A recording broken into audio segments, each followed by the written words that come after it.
You are watching a master at work.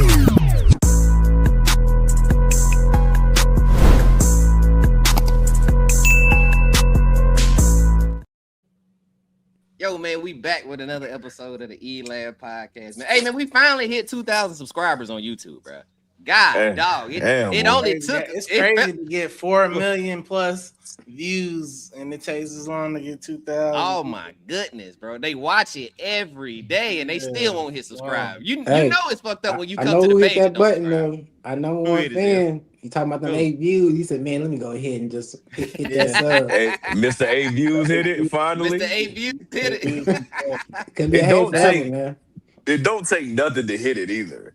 Nah, bro. It don't. And you know, when you're a regular guest. God, I'm on the road this morning. Hey, Derek, take your shot, man. My bad. Yeah, that might be the problem. Hey, Derek, speaking of, I got some freaky shit to show y'all anyway. I wasn't going to start with this, but since we talking freaky, let me show y'all this freaky shit. Let's get this freaky Sunday going, baby. Let me get it. Look. Hey. Hold on. Look. Oh, what's this, man? What's that? Let's go run it back, man. Bro, I think he's unleashing the dog off the leash, man. Yeah, get the dog. Nah, that wasn't no dog. The football guys knew off the rip though. I wouldn't do that personally. That's what you.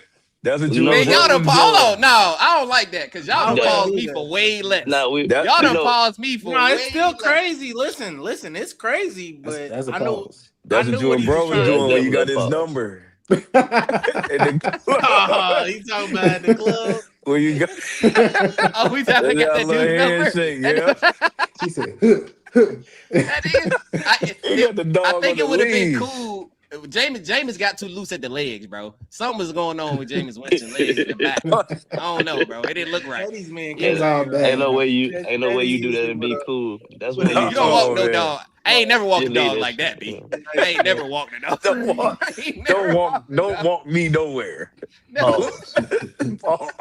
Walking a grown man. Hey, what the fuck is going on, man? The Giants tried anything to win.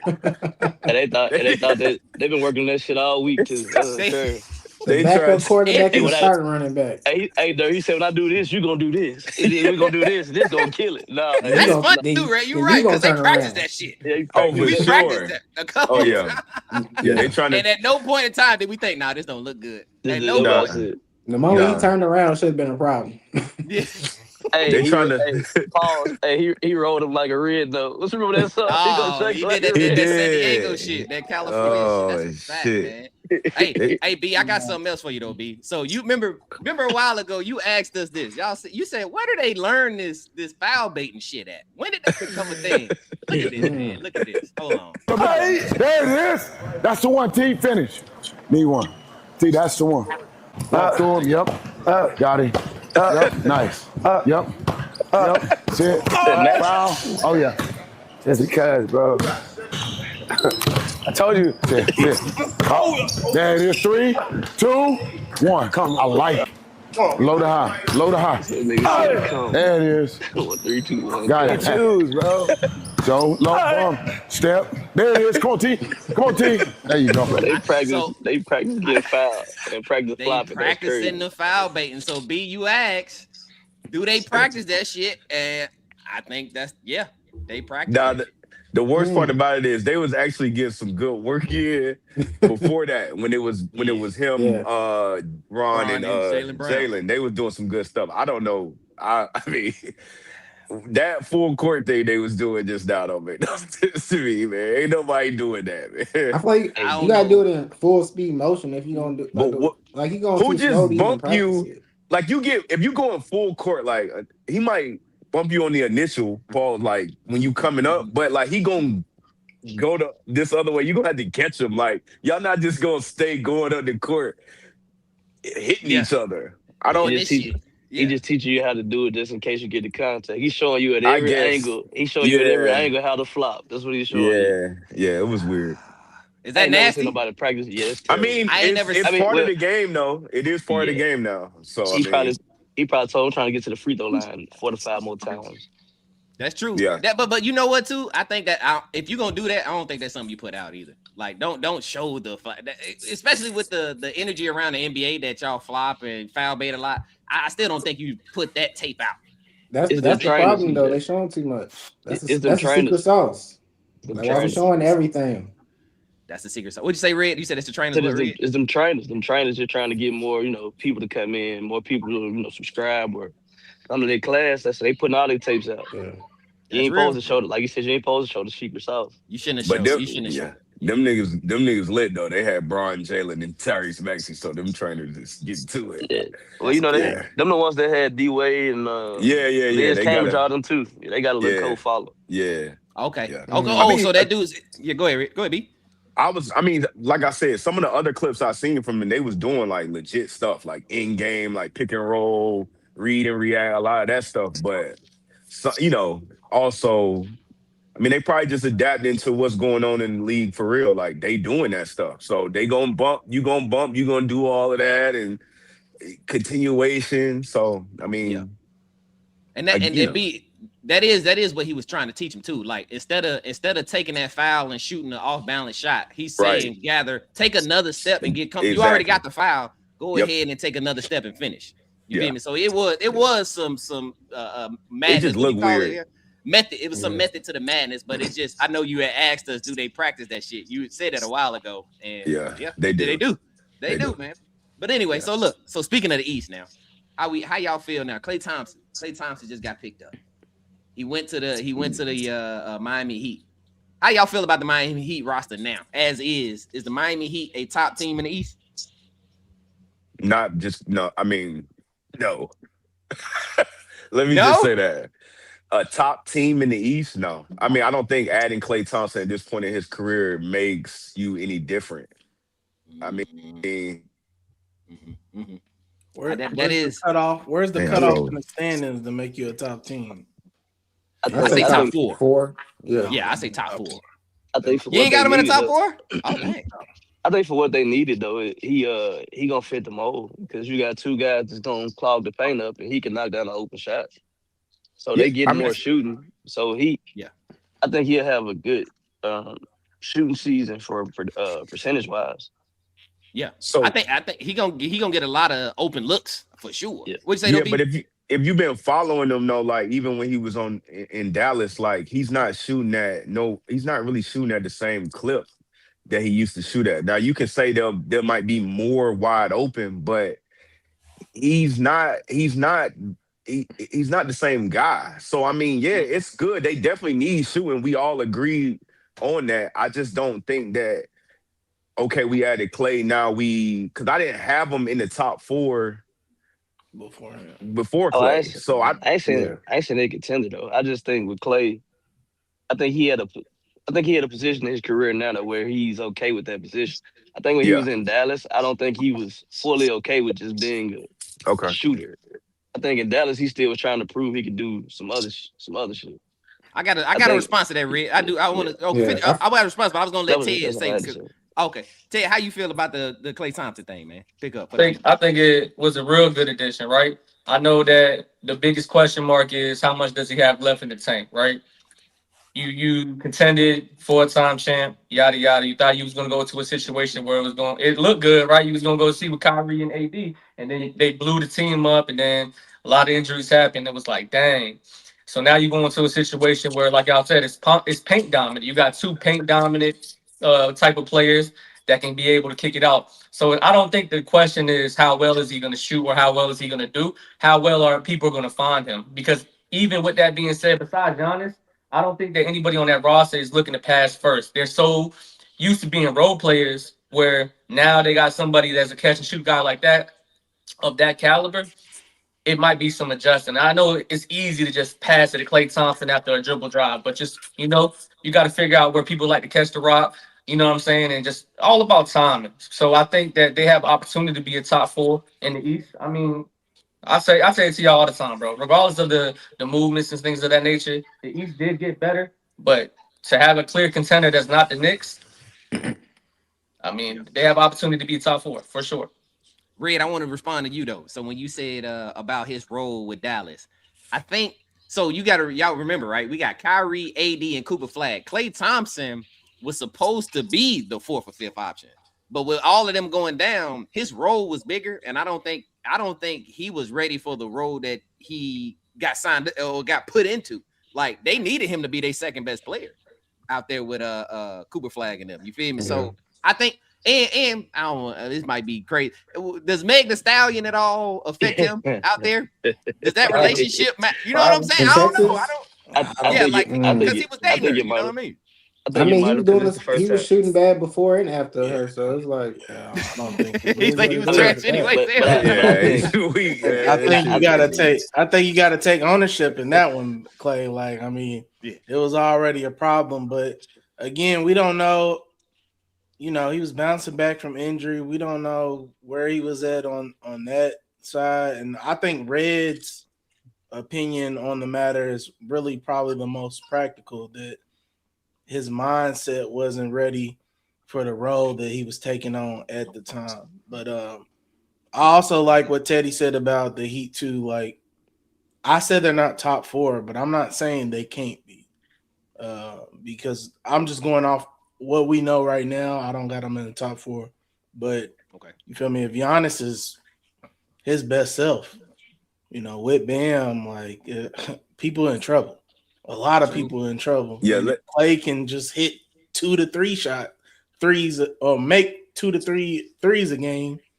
That's a big deal. That's a real big deal. I think it'd be a good team. I think it'd be a good team in the playoffs. I feel like basically with the regular season, they're gonna basically go through the ups and downs, learn how to play. But I feel like once the playoffs come, I feel like they got enough experience with that. You know how we talk about the playoffs versus the regular season and stuff. It's two different. It's two, you know what I'm saying? It's two different things. So it's just like they can be bad in the regular season because I seen it with Karis LeVert. Karis LeVert was terrible in the whole entire regular season. Playoffs game, it's like he said, "Watch out, I got this." He was a different type of player, and it was like a light switch on and off. And that's why I think with Klay Thompson, I think with Giannis, those type of players and stuff like that, I think they'll get together for the playoffs. So are they a top team? They can be top. I say 5 regular season wise. I say 5. Yeah. Let me say this. I want to say this. Go ahead. Go ahead. Y'all keep going. I was just gonna say I got them 4 because one thing they're gonna do is defend. I think they're gonna play. I think that's the part. I think that's the part that everybody looking over. Mitchell. I think they're gonna play good defense. I think Giannis has proven like he can't be guarded for real. He kind of they most unstoppable force on their team. So they're gonna be a lot to deal with. And Bam can also get hot and score too. So I think this is pretty much Giannis playing with the Bucks again, like the Bucks team, the one they won a championship with. Like it's a lot of talent. Drew Holiday. So yeah, 2021. Yeah. Let me say this, B. Before you go, B. I want you. Yeah. To go. I think y'all are saying. So this is how I feel, right? We're gonna get to find out how great of a coach Eric Spoelstra really is, right? He had the Heatles. Right, and with LeBron James, really, and D Wade, you don't really have to coach a lot. You let LeBron do what he do, and then you just kind of fill in the gaps. And then with the Jimmy Butler situation, they didn't really have expectations, right? They were really 8 seed when they made it to one of the finals, and I think they were a 5 seed the other year. But ultimately, y'all overperformed. Nobody really was, everybody was really surprised, but we had no expectations for you. With this Heat team, you got all the pieces. You got all the pieces you need. You got a top 3 players. Shoot, if I'm being honest, you got 2 top 2-way players in the league in Giannis and Bam, and you got a couple shooters around them. So now we gonna get to see what Heat culture really is. I want to see what the system is out there because you have. I think Giannis is also a top 3 player in the league when he's healthy. So you actually have all the pieces to be a good team. Let us see what you coach like. Now you got to make the pieces actually work together with expectation because Giannis, whether we like it or not, when Giannis is on the court, we're expecting him to be in the playoffs. We're expecting a competitive team when we see Giannis out there. So we're going to get to see what Eric Spoelstra really coach like, in my opinion. I do think he's a good coach, though. I'm not saying he's not. I'm just saying this time you actually have a team with expectations, and it's on you now. We want to see what you got. That's all I'm saying. Well, yeah, I think Eric Spoelstra I think he kind of displays how good of a coach he is because he kind of switches up the way he does stuff. Like they played a completely different offense this past year than they have in recent history. I think, and that to me is a sign of a good coach because you are playing to the strengths of the players and not just making the players fit into a system. If you can adapt to your players and on your team and still be, successful in that, I think that's the sign of a good coach. But I'll say this, the Heat being a top team in the East, I don't think has anything to do with Klay. I think it has to do with two things. I think one thing is Giannis going to be healthy throughout the season. If Giannis is healthy throughout the season, you probably going to contend in the East. The other thing is, how does Giannis and Bam play together? I want to see how they figure out what that's like. And if they can successfully do that and Giannis is healthy, then they have a chance to be a top team in the East. And I just don't think Klay, I don't think he's going to be any reason whether they're not or they are a top team. He ain't making and breaking them.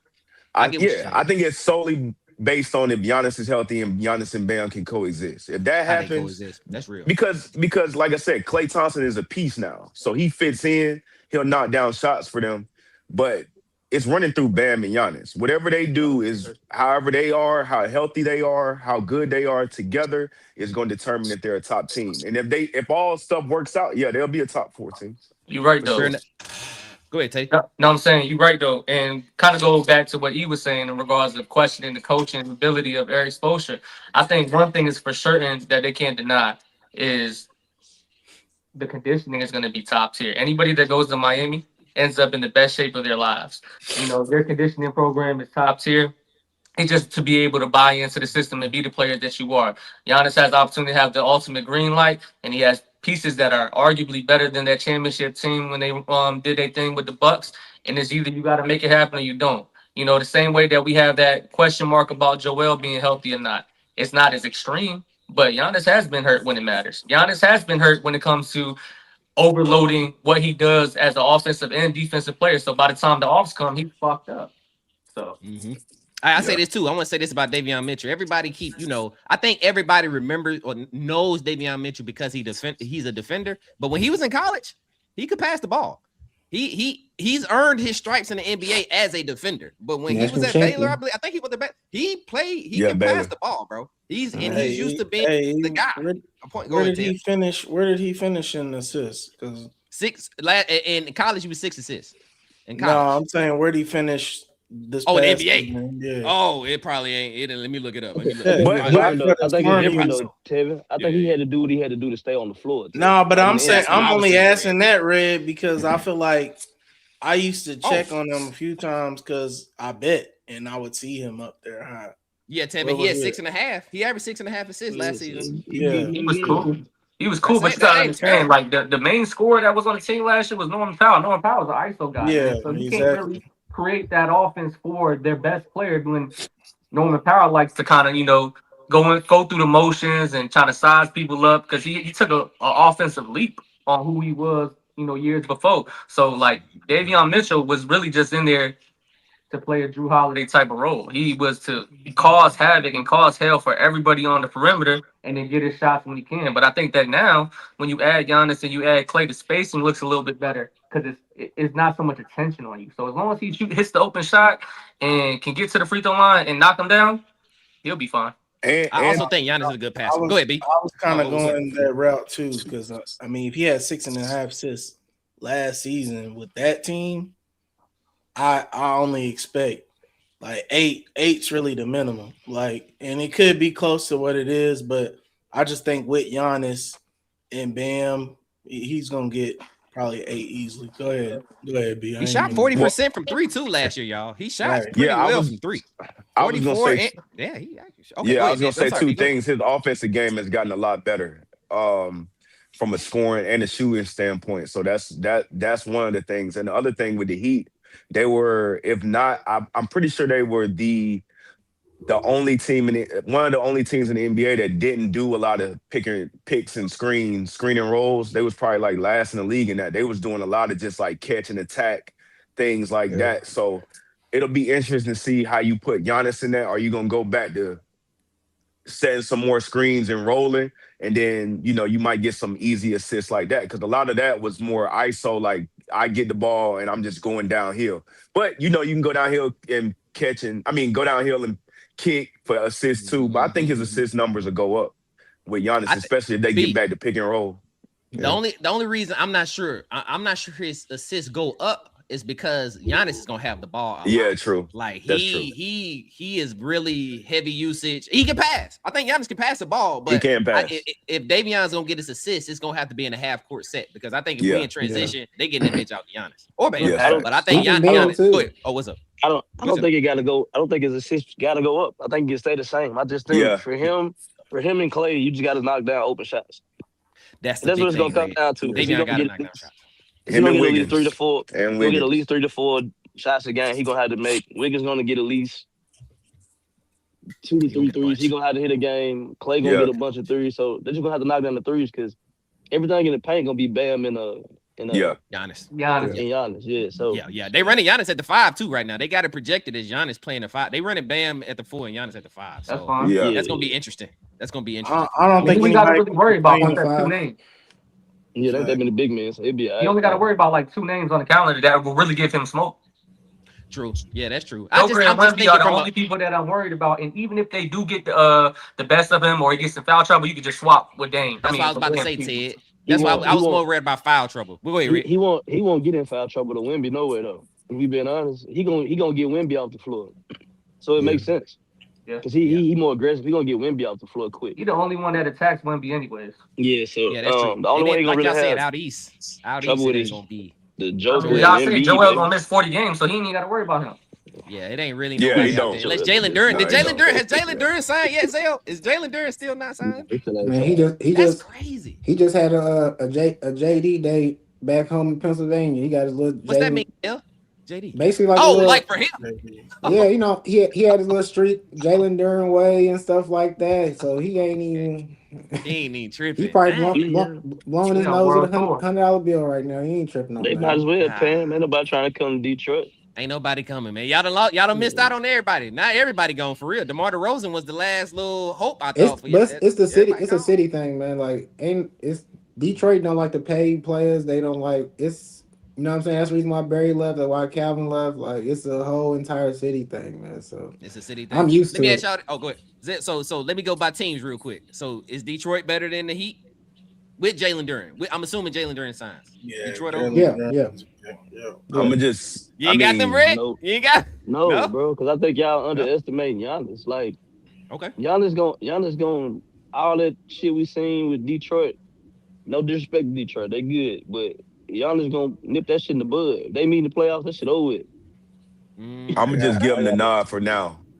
I'm gonna give Detroit the nod for now, just off of respect. But I don't know. I mean, like I said, if Giannis healthy, I mean, yeah. Well, let me ask you better then. So who do y'all have over the Heat? Let me just ask it better.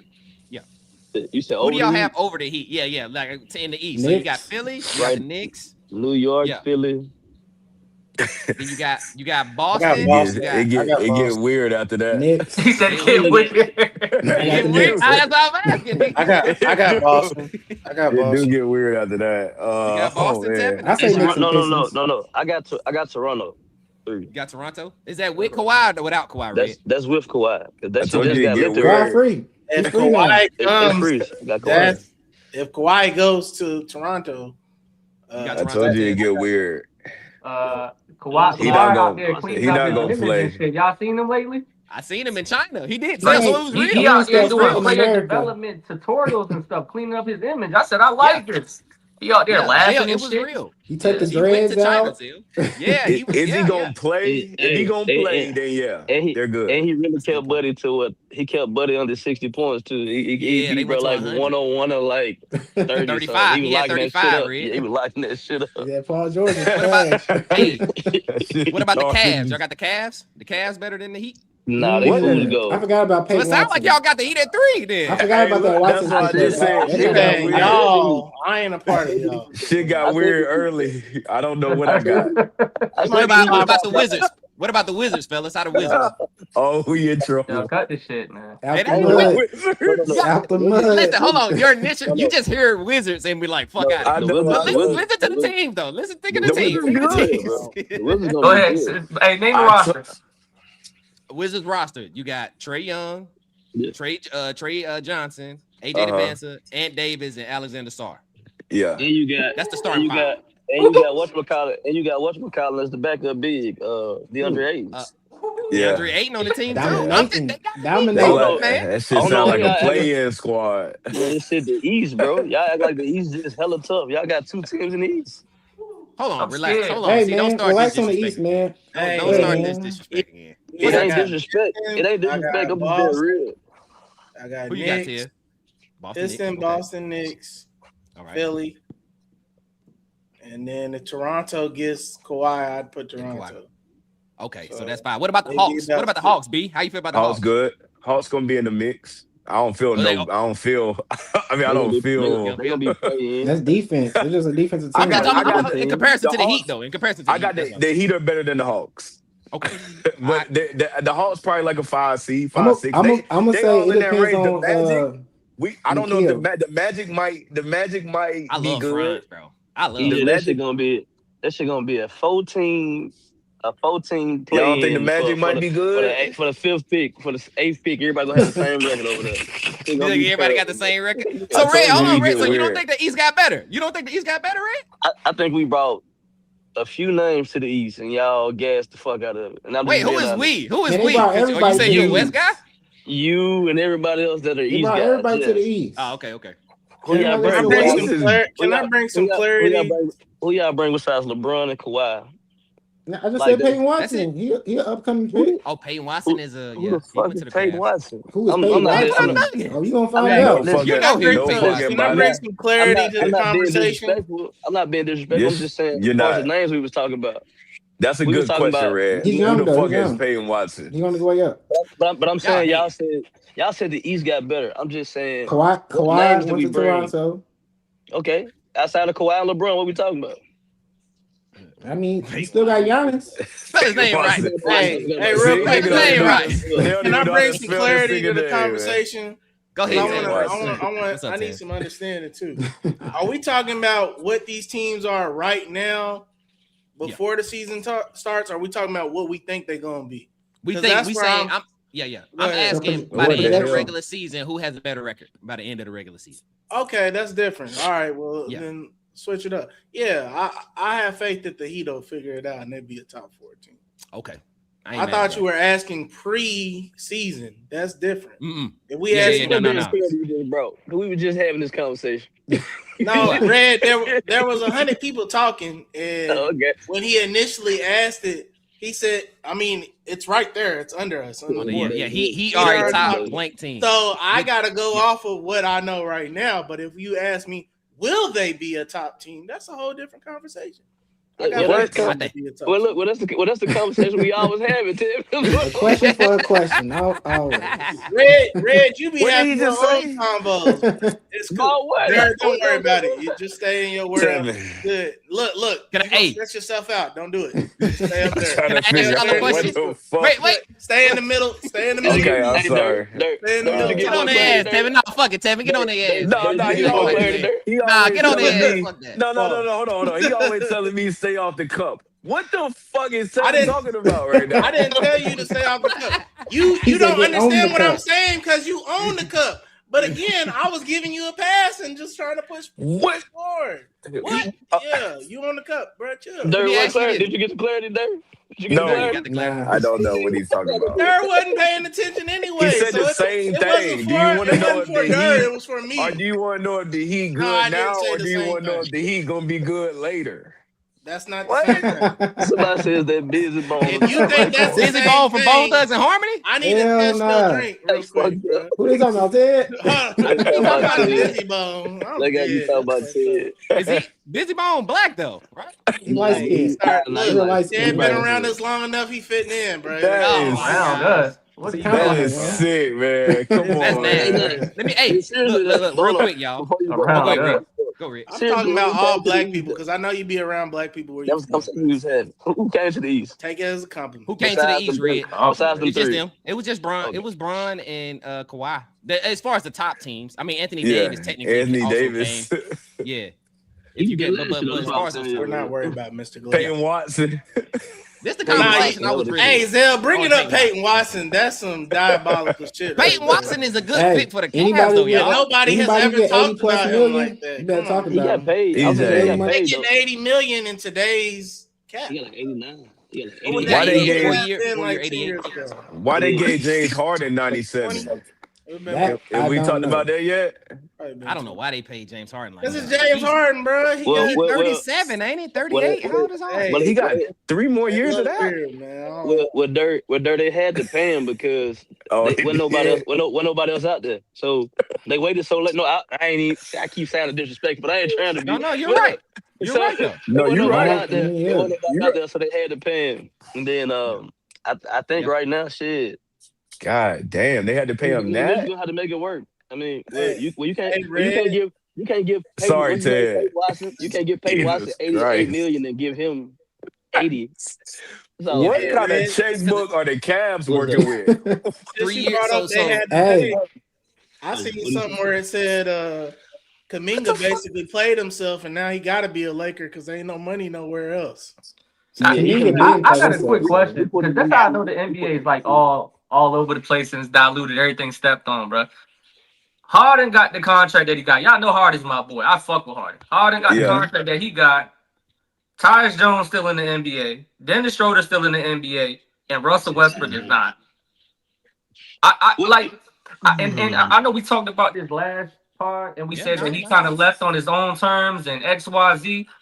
But when you look at this shit, when you talk about bench players, role players, and anybody that's not a star right now, you can't name 3 to 5 people better than Russ.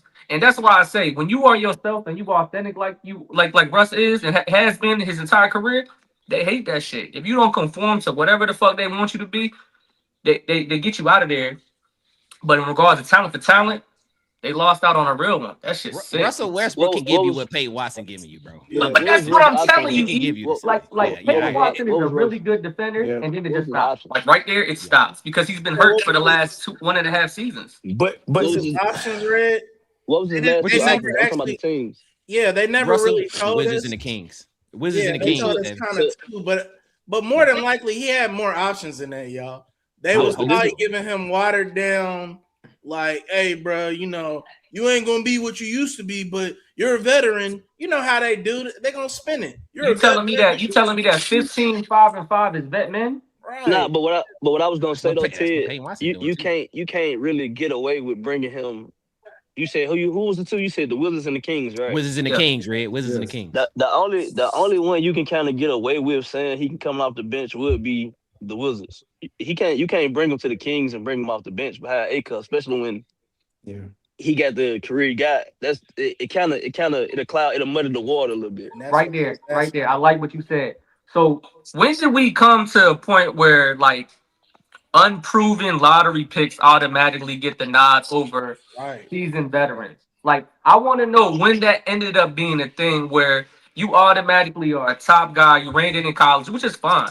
But then you transition and say, hey, I got this spot on lock versus somebody that is still serviceable as a veteran, Hall of Famer, All-Star, blah, blah, blah. And you're kind of like outside that shell that we know of your prime, but you still are a serviceable player. When did automatically you just become better? Because like EJ's been talking about, A-Cup can barely get past the 3-point line in summer league. A-Cup A-Cup bag has not got better since college. A-Cup has not had an outstanding shooting night.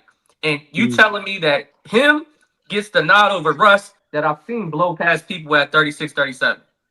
Well, just to answer what you said. Go ahead. I will say just to answer what you said. Just to answer what you said, it's kind of always been that way. Especially with Russ being that way, year like 14, 15. If I got a guy, A-Cup, what, 19, 20, maybe 21, under 21. If I got a guy under 21, I'd rather spend the money and see what he could be opposed to paying a veteran that's going to be gone in another 4 years anyway. So he 19, give him the shot now. Let him go ahead and get all his kinks out, get all the shit out he got to get out, and go for what you know. Like, I think if you pay a Westbrook right now, and he not on a contender, you wasting money and wasting years. But has it always been that way, Red? Because I feel like it just depends on the situation. Because Zell's Pistons, y'all drafted old boy, Darko? No, Darko yeah, Milicic. He didn't start, did he? He started? He did, didn't he? Yeah, Nah, but look, that's kind of what Ted's point is. Until we know, that's a bad example right there, though. But I'm let him finish though. We ain't heard it all. Let him go. Until we know what they are on the court, why would you go out of your way to just automatically say they're going to start? You've only seen him in summer league.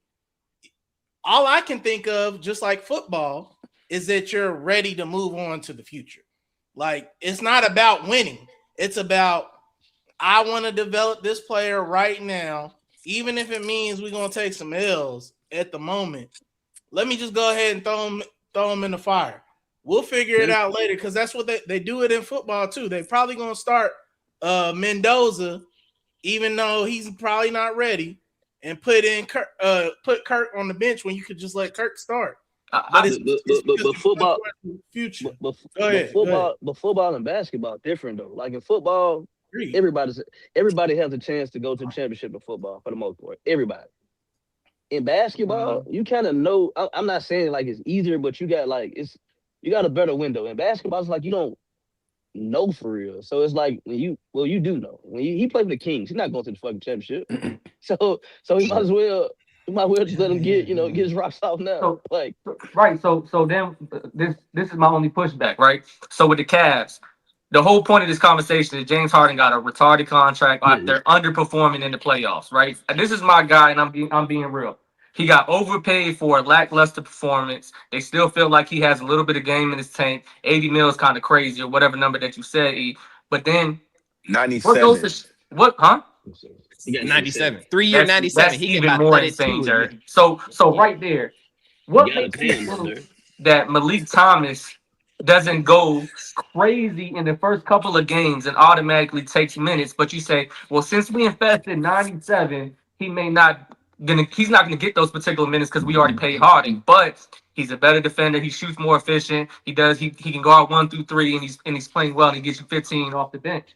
You don't think that that's like Dylan Harper type, where he's like, this looks like it has a lot of potential. Then you rub your eyes and say, damn, we in the finals. You know what I'm saying? Because we're 1 year removed from being in the Eastern Conference Finals. And even though we didn't do so good against the Knicks and stuff like that, how do you not know that the things that Malik Thomas provides may not have made it a more competitive series or got you over the hump? And that's a whole different conversation. But you tied up into a contract off of fake belief. The fake belief is the name of James Harden, but it has never resulted into wins as the number 1 or number 2 option ever. And this is me doing the same campaign to James Harden. Y'all never heard this shit. So what I'm saying is, when you get tied up in the money, you basically step on a lot of these lottery picks and these young picks. Even though he's a second rounder, I think Malik Thomas is going to be, in 5, 6, 7 years, one of the best people that's coming out of this draft. But who else is you gonna get though? You had to put him under contract, and like I said, you can't pay one dude 84 that ain't got half the career and give me less. And I think, and with Malik, he already had signed his contract, so it's like that's just kind of the burden you play when you go second round. Like even him being the second round, he wouldn't go get those minutes no way like that. And like he in Cleveland, bro. Like that shit is heavily based on the output of Donovan Mitchell and James Harden right now. Yeah. So I say this too. Go ahead, Rick. Go ahead. No, you good. I was gonna say, so 2 different situations, right? We was talking about Cleveland and we talking about Sacramento. Cleveland is in win now mode.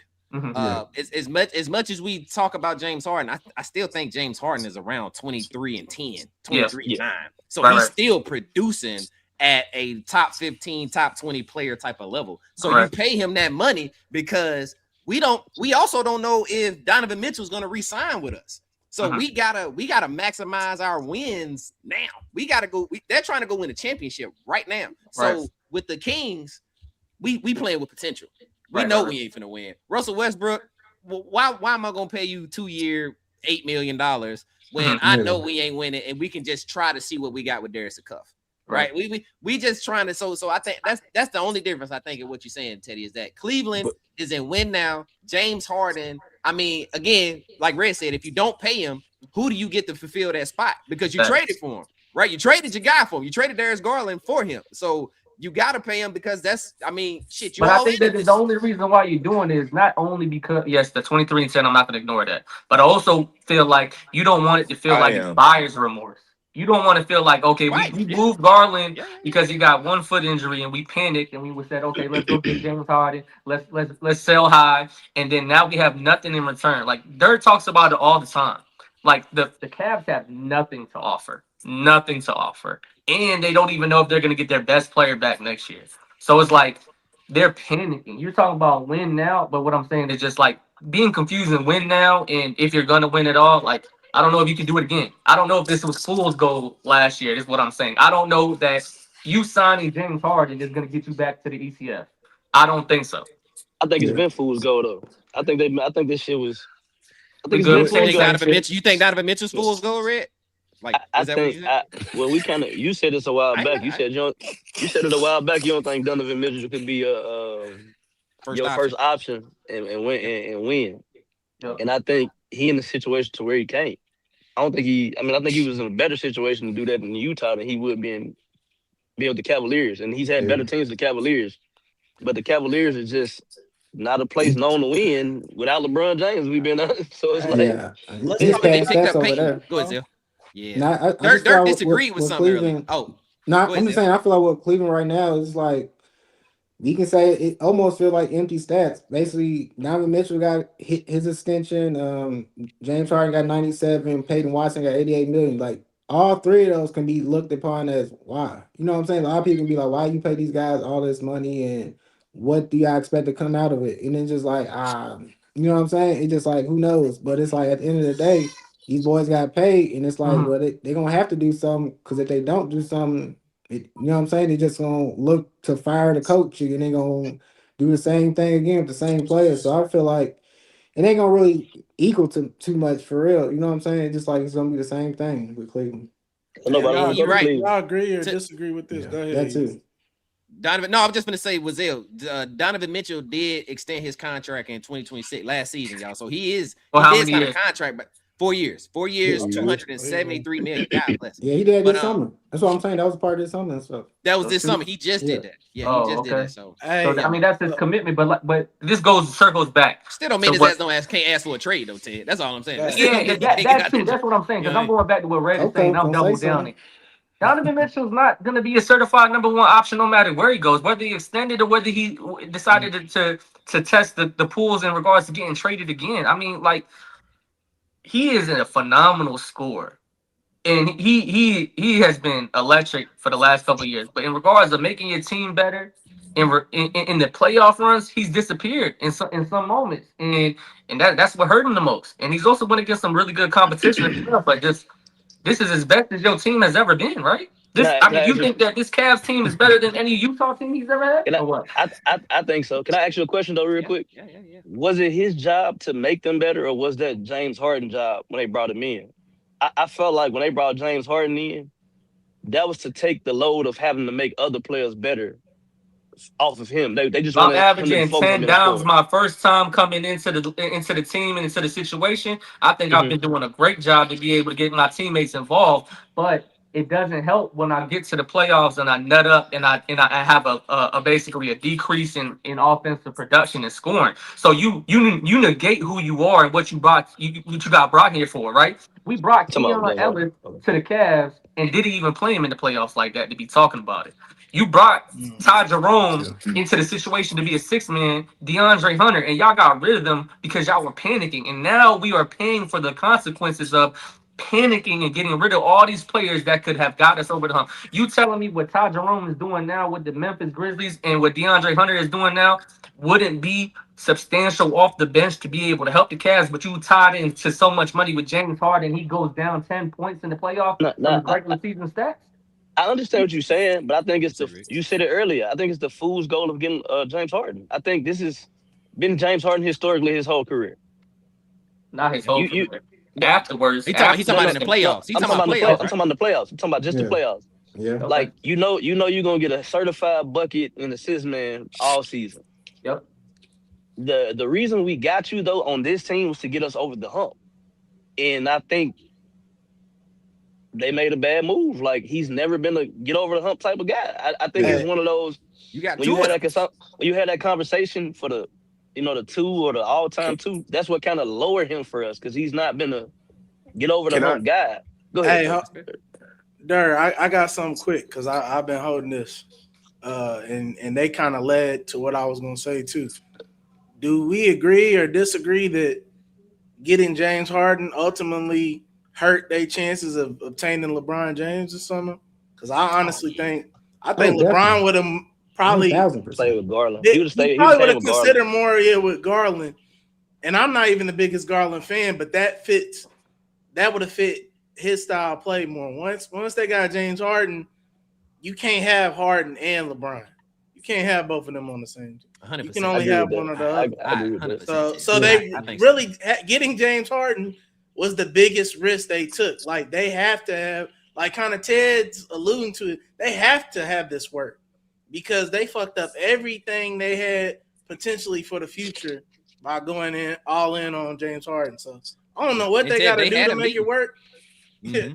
What'd you say? They had a meeting with him. I know, Tim. I was going to say it came out like maybe midsummer that LeBron actually sat down with everybody in the Cavs organization, like all the top people, and kind of I'm assuming he explained to them why he's not coming because he went out there to talk to him.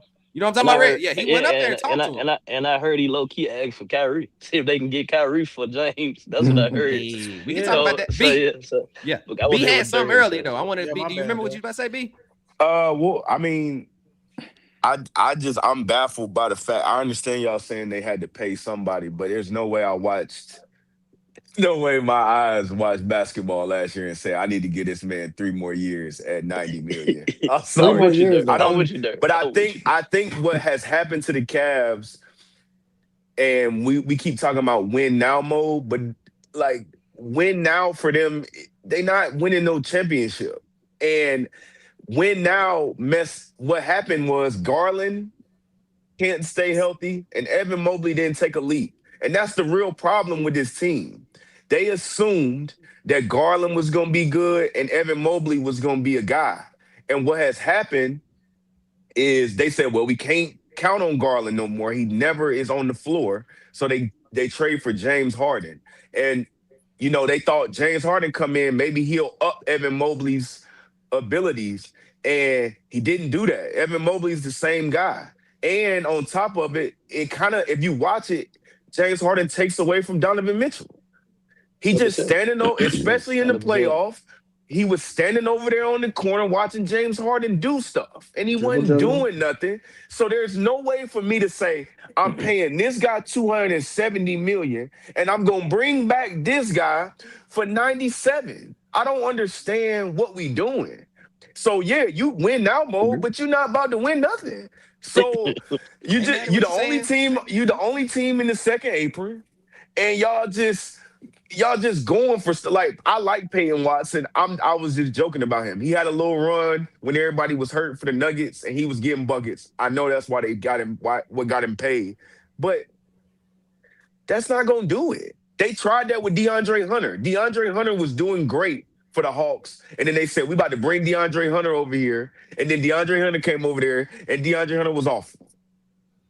Yeah. So it was DeAndre Hunter's best season with the Hawks too. He was averaging like 21. He was looking great. That's what I'm saying. So it's Karis LeVert or something for DeAndre Hunter. That's right, Zell. I think that's what it was. Exactly. Right. So they doing a lot of stuff, but it's like it's just stuff. Like ain't nobody on this panel thinks the Cavs got a shot at winning the championship. Hey, but if y'all pay attention to every single year, that 2 or 3 is they get traded every single year. It's almost to the point that they just finding somebody for Donovan Mitchell, and it's like they cannot find that person. And I feel like Peyton Watson, he's not gonna be that person either. But I feel like he'll help himself individually, but for the team, I don't really see it doing too much for the Cavaliers. Well, maybe he's the fucking problem, though. Maybe he's the fucking problem. All right, you keep on asking about all these different players and complaining how it doesn't work out. You asking for a certified center that can do things. You got Jared Allen that is a good energy guy. He can defend. He can rebound. He can block shots.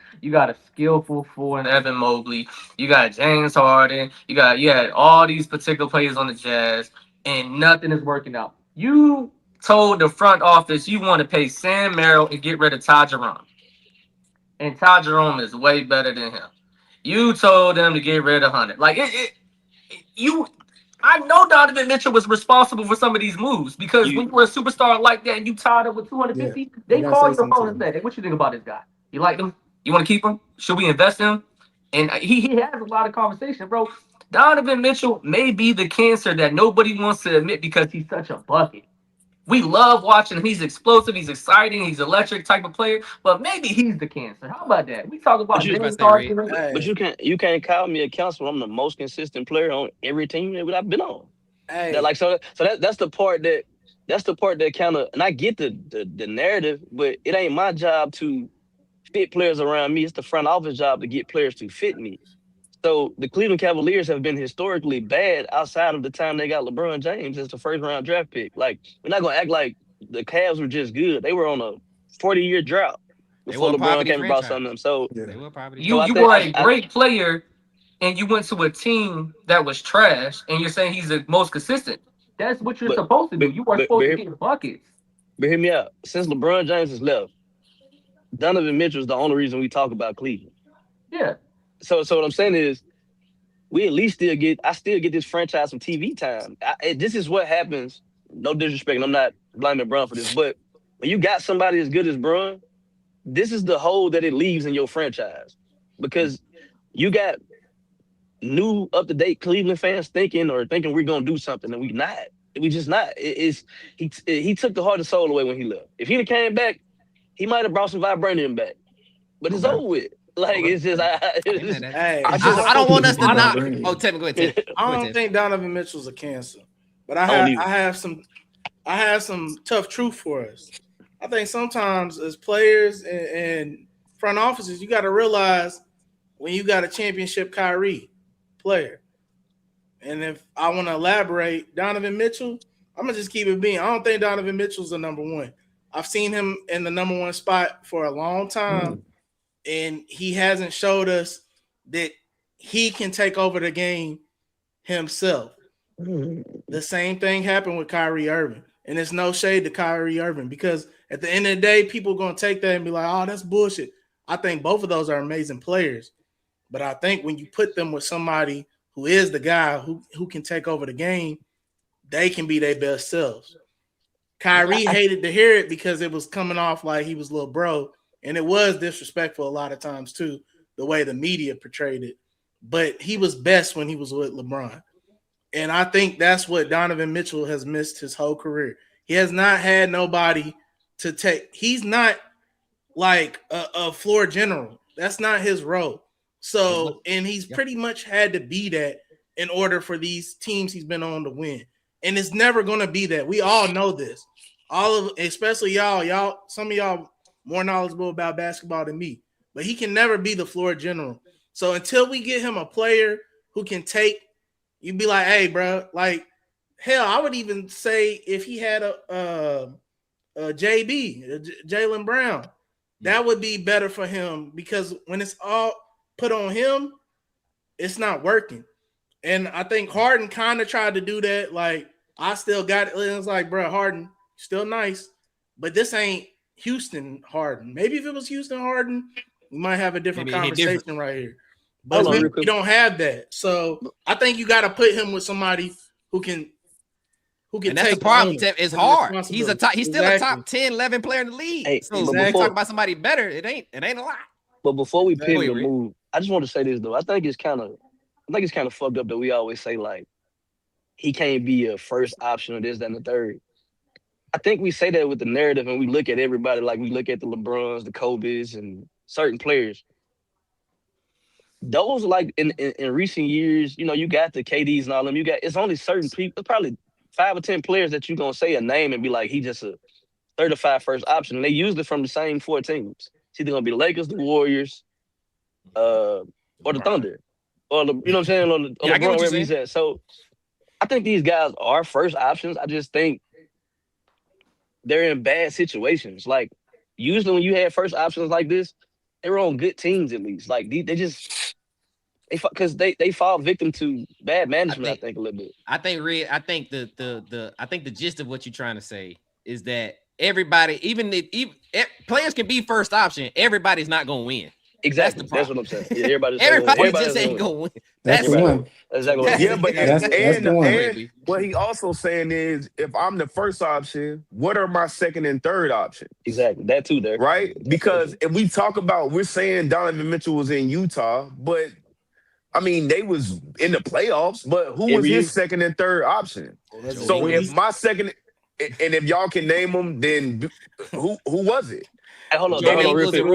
It was bad. Okay, so real quick there, before you go, hold on.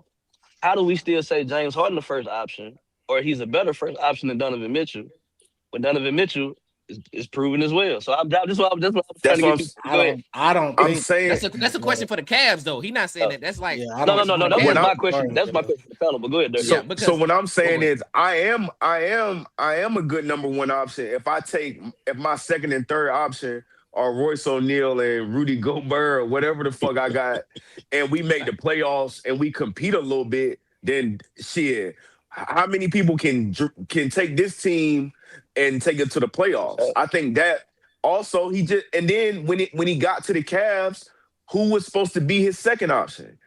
Darius Garland or Evan Mobley? You're right.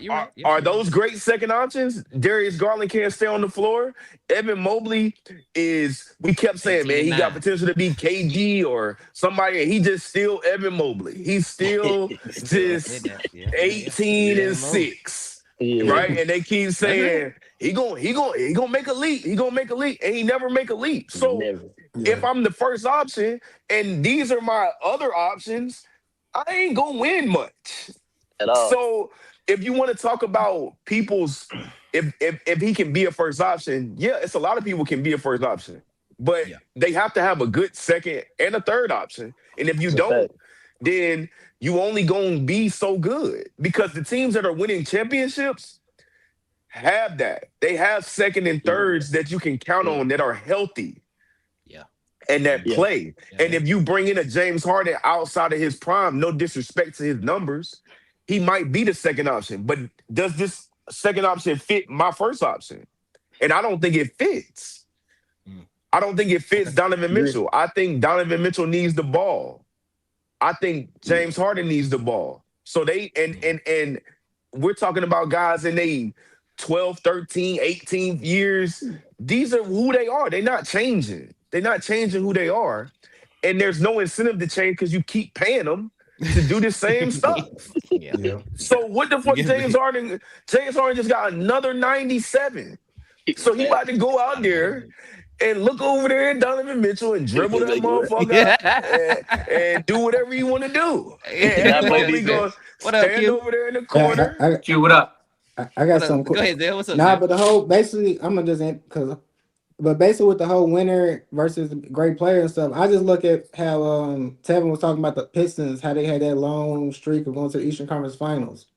And you look at the first option being Chauncey Billups. So it's just like, they was doing all that stuff. And you probably look at Allen Iverson being a better player than Chauncey Billups. But the moment they switched roles, it was a totally different team. You know what I'm saying? Like Allen Iverson basically messed up the Pistons team in a way. He went to Denver and he took them to the Western Conference Finals. And it's just like, we can all consider him a better player. Hold on, I can't let you get that out. Because AI was no. Was Melo not on that team? I know Melo was on the team though. Okay. I'm just saying, when you have a player like that who always needs the ball, they can't always do.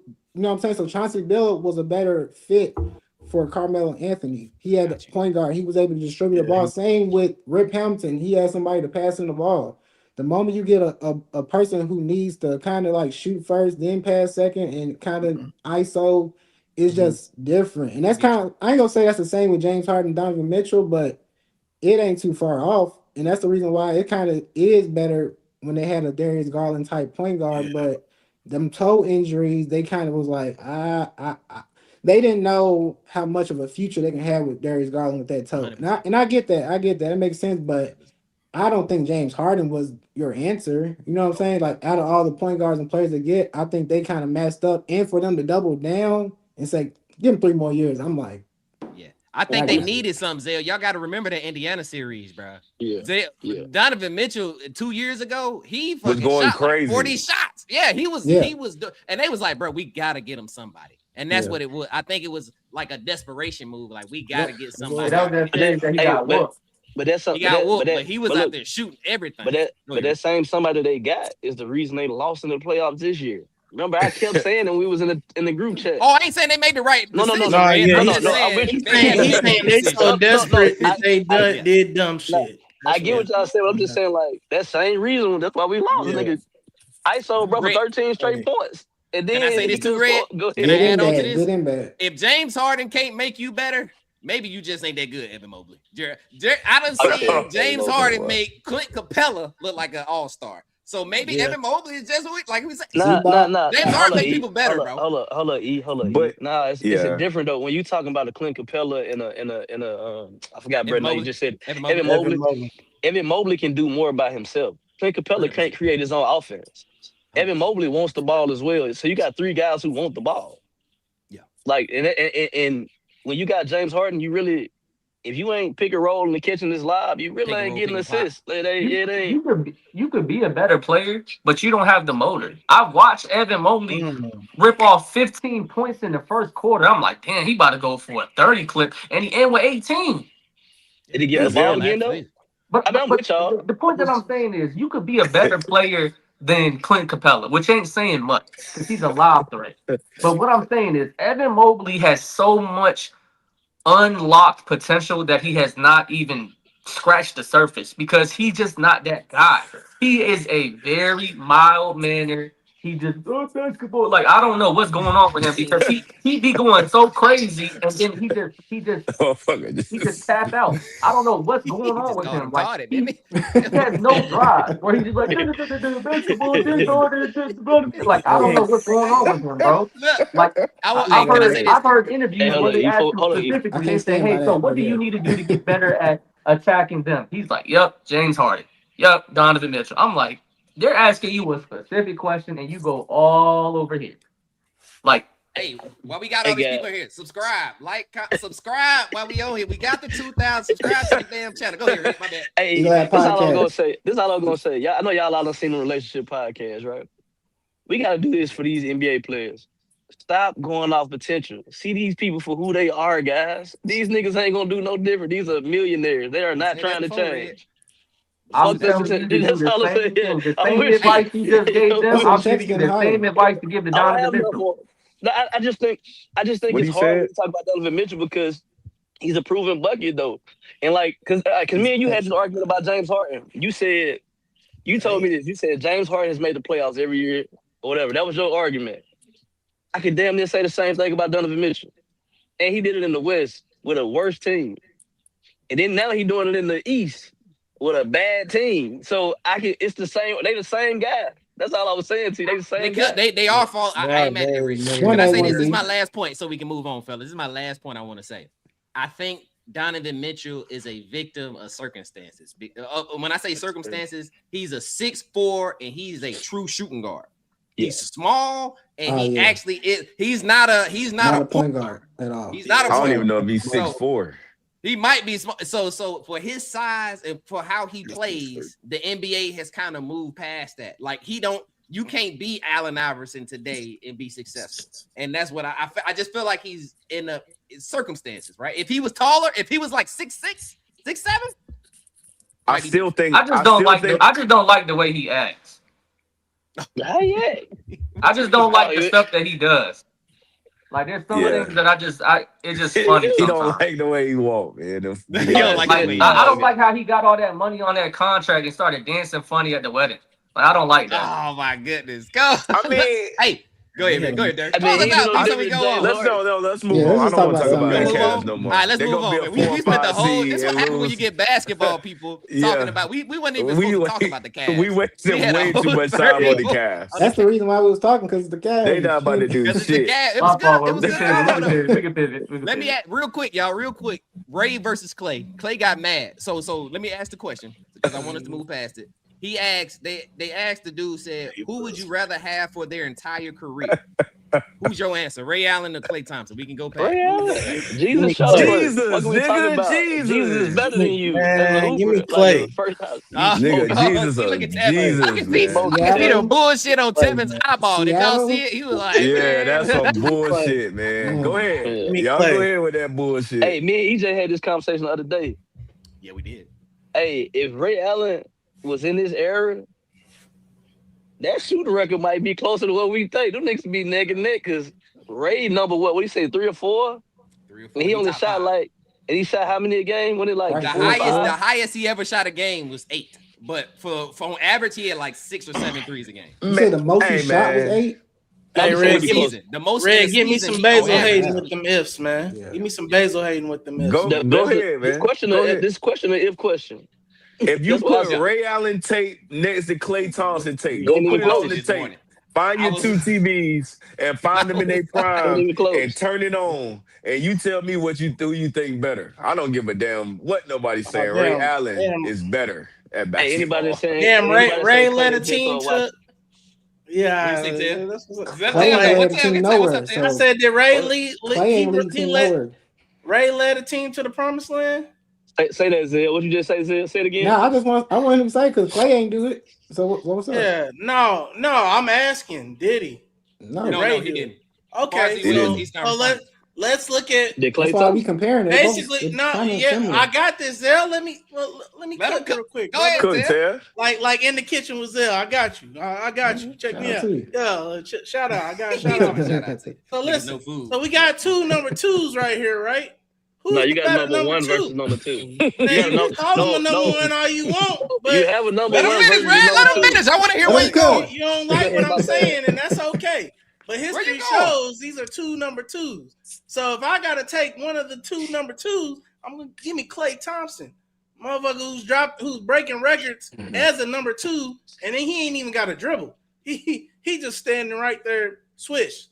Splash Brothers. I don't like how you shot that. Hey, that's fine. That's fine. You ain't gotta like it. It went in though. It went in. We went from the Euro to the jumper. It went in though, Nick. My bad, Rick. Go ahead. This is what happens. Yeah, it went in though. This is what happens when you bring analytics and clips into goddamn TV. Because ain't no way you ever watch Ray Allen and said Klay Thompson better than him. Get the fuck out of here, especially Ray Allen in Seattle. Oh man, or the Bucks.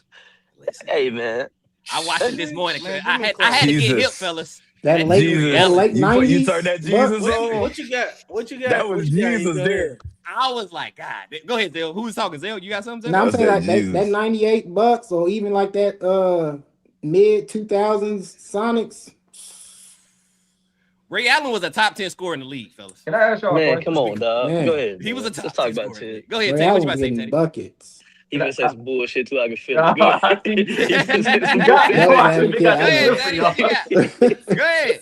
Can I ask y'all a question? What's up, Ted? All right. The same years that Klay was in Golden State, same age bracket, and you put Ray Allen on Golden State, do they get them same 4? What you mean? I had that question. If you replace Ray Allen, Klay Thompson with Ray Allen, do they win 4 championships? So they might start passing that motherfucker the ring for. I'm asking because you got it. No, I ain't. That's I'm asking because are we getting prime years? I'm asking you getting the prime years. So the years. Yeah, the same age bracket. I'm with Dirt. They might start passing that bitch to Ray. You went out, Red. Say it again, Red. Say it again, Red. You went out. They might start. I said I'm with Dirt. They might start passing that bitch to Ray first. They better start watching that Ray shit. They might start getting Jesus shit. See, no disrespect. Tell them where you going. Tell them where you going with this. Look. I want to get an age bracket because that's right. So Klay Thompson at that time was 24 to 28. That's how old he was. So what I'm saying is, hey, listen. Before I even start and re-ask the question again, because everybody want to jump the gun and just attack. Sorry. Jesus Shuttlesworth. Hold on, real quick. Jesus Shuttlesworth was a fucking bucket. Ever since UConn, ever since the fucking Sonics, ever since the Bucks, him and Mike Red was one of the most electric duos that I've seen in regards to just shooting and getting the bucket. They was getting it in. I get it, right? But remember when we had the discussion with the plug and play offense with Dame and Steph? Similar players, and you see what somebody did in the situation, you were real tough on me, Ray. You said, "Hey, bro, situation." I said, "Okay, cool, no problem." Same exact situation. You plug Ray to everything that Klay was going to do. Does he defend at that level? Does he shoot at the clip of that level? Does he do the specific things in order to get them staying four? Is what I'm saying. Because if you're such a better player than me, prove it when it matters when it comes to winning. That's hold on, Teddy. Hold on, Ray. Can I say this? Teddy dressing it all up, and he ain't hearing what we saying. We saying that if you putting Ray on that team, he might be better than Steph Curry. Is what he's saying. Yeah, fact. That's what we saying. That's what they saying. Prime, if we talking about shooting for shooting, prime. I'm just you trying to X out Klay Thompson, and we talk about is Klay Thompson a better shooter than Ray Allen? What? Go look up the list. Hold on. What the list say? Wait, go ahead. You gotta quit. Is Klay Thompson a better shooter than Ray Allen? Are we doing this for real? Come on, man. Hell yeah, we is. Hold on, Ted. And I'm gonna say this to me. Me and EJ we looked this up. Me and him looked this up the other day. Just because you shoot at a higher output than me, your number gonna be higher than mine. But I'm a far better shooter than you if we putting this bitch on the. We just doing it because we looked this shit up, did we, EJ? We did. We ain't talking. Hey, let's keep it a bean, Red. We ain't talking about catch and shoot. I want to be clear. We ain't talking about everything. We talking about bag work, move out the way. I'm scoring this motherfucker every time. We talking about three. I can't. And let's talk about this. Let's do this. Let's do this, Red. Klay, I got you, Red. Klay, how does go from Ray Allen versus Klay? Ray Allen averaged 26, shooting 8 threes a game. Nah, we were just saying. You put him out there, you would fuck around. You say he was 26 shooting 8 threes a game? He was shooting 8 threes a game. He's shooting about 20 shots. That's the most. How many was Klay shooting? Klay shooting about 8. It's Steph, Ray, and Klay. Ted, it's Steph, Ray, and Klay. That's the top three. No. You said how many? That's the top three in regard to shooter, but your order's messed up. No, I'm saying it the right way. It's 8, Tevin. You know who number 3 is. 8? 8 threes a game. They both shoot about the same amount of threes. If we keeping it a bean, they like this. So really, you can go either way if y'all want. If y'all not want like, to. It's not like Klay. I think Klay does more on defense though, and he had to. He had to, and you supposed to when you're the second option. That's what you right. Do. But see, let's put crazy. in right. You're right. Let's put in sports psychology. Hey, hold on. Stop. Hold on, Red. Hold on, no, because y'all said something wrong. Y'all said something wrong. Y'all said it's Klay. Y'all said it's Steph, Ray, and Klay. No, it's Steph, James Harden, Ray Allen, then Klay. And Ray Allen shot less threes, and he got him by almost 200 threes. Bet. So, mate, go ahead, Tia. Let me point this out. You're sick, Ray. Being a second option takes a certain mentality too. So do y'all think Ray? Shout to the stats. Because from where y'all going, that's cool. That's fine. Do your Googles. Once you said it, I believe you. 2000. Y'all are. No, this for Ted. This for Ted. Oh, okay. It's good. That's good. Listen, Let's finish this question, y'all. I'm listening to Red was saying. Yo, when it comes to putting the fucking ball and lacing them bitches up off the catch and shoot, I don't give a fuck. How we gonna say, we're not talking about catch and shoot, and that's Klay's strength. I'm talking about when the ball is in my hand and I put that motherfucker in a form and I go aim at the cup and that shit lace up like that. Yo, do y'all not forget 37 and a quarter? Do y'all not remember 60 with 8 dribbles? Do y'all not forget the most points in the playoffs in 2016 when they said that Curry and all these people were who they were? Did you not see the Portland series when he was whooping their ass? Dame, CJ, all of them. Fuck out of here. Ray Allen took Allen Iverson in the game. Hold on there. Wait a minute. Go ahead, Ted. They won a championship in 16 too? Yeah, they lost. Well, go ahead, Ted. Let me What does that have to do with what he did to get to the finals? Right. Hey, Ted, I got you because we're on the same page. This is the one of the few times when we're on the same page. Talking about a nigga who best year was 22 and another nigga. Being the number 2 takes a certain mentality at that, especially when you have this level of high playing skill. Mm-hmm. So y'all telling me that Ray Allen would have been cool as a number 2, or y'all just saying without a doubt he would have been the number 1 option? And if he is the number 1 option, I'm gonna go. Hold on, E, because I'm gonna use your own shit against you. If he's the number 1 option, the system is done, bro. You said 100%. Steph was the system. So is the 100%. system It's completely good? With let me ask you, E. Does this system win with Ray? Does it win 4 chips? I don't think so. Okay, I think. there we go. Hold on. I There we think go. Go ahead, Ray. I This think. is Oh, not the I think fucking so. question. See, you see how easy I am with my answers, Tevin? See, I'm easy with mine. Go ahead, Ray. I think he's proven he can be a number 1 option. He's proven he can be a number 2 option. Ray Allen is somebody Ray Allen is somebody who is a superstar who's egoless. So for the sake of the system, he was a superstar at one point. He got a whole movie. What you mean? He got a whole movie. Hey, Ted, look. He got the best basketball movie. So I know my trading card real quick. We talking about Jesus. We talking about a nigga that averaged 27 a game. The fuck are we talking about, guys? He averaged 27. He averaged 27 a game. He was the inaugural member of Jordan Brand. He's a superstar. Was Gilbert Arenas a superstar? Yes, for the 3 years he hooped. Yes. So but anyway, what we saying was he can be one option, the 2 option, 3 year, or the 4 option. So I think with him, I don't think system don't work with him though. Go ahead, Ray. Cook up, Ray. It can. It can work because what I'm saying is he can literally be Klay Thompson or he can be Steph Curry, depending on what you need him to be. So he can win. That was after he conformed to Boston's shit. You literally He averaged 26 before he left. He averaged 26 before he left Milwaukee. You said 20. You said 24. Oh, listen. You said 24 to 28. Him and Glenn Robinson went to the playoffs when he played with the Bucks. When he played with Rashard Lewis, him and Rashard Lewis averaged 25 apiece. So he showed that he can play with somebody else who can score the ball. Yeah. I think y'all be forgetting and don't go back and look. He played with other hoopers, bro. He did. Line us up on the side like you be doing and put the Ray Allen highlights. Put the Ray Allen tape on there. Come on, line us up on the side. I don't want to see that. I don't want to see that. What are they talking about? Hold on. Pause. Y'all said that he went to the playoffs the year before he went to Boston. No, not the playoffs. He averaged 26. Oh, he averaged 26. He averaged 26. He was not in the playoffs, though. So, can you do a metric, Dirk? I want to see a metric, Dirk, from where you think that Klay Thompson's shooting ability versus Ray Allen. Can you just tell me a metric? They like right here. What the Dirk, fuck is that? Dirk, hold on, Dirk. Ain't Klay Thompson? Hold on. Then we spend the whole first 10 minutes talking about how trash Klay was. Now I'm not forgetting it. No. The first 10 minutes of this podcast, we talked about the decline of Klay Thompson. One thing we can say about Ray Allen, we have never talked about the decline of his jump shot.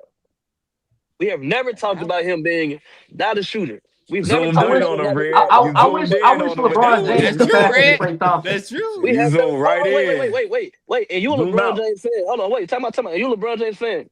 Without the shot Ray Allen hit, this whole LeBron conversation is totally different. Without the 16 points that LeBron scored in the fourth quarter, that shot wasn't even existing. You are dancing like a true I'm not dancing. Down on him. No. You are dancing like a true LeBron fan. That one shot was pivotal. It was pivotal. It was pivotal. You know how many pivotal shots that Klay Thompson had in the playoffs? They was getting ready to pass T-shirts out that said the San Antonio Spurs. He saved y'all. Red, can I add to this? If Ray Allen was going to this Heat team with Giannis, we wouldn't be questioning if he could shoot. Not at all. It wouldn't be no question. We wouldn't be concerned one bit. Yeah, they got a shooter. Not at all. Them out there in Miami. They got a shooter, nigga. Y'all feeling good because he's agreeing with y'all.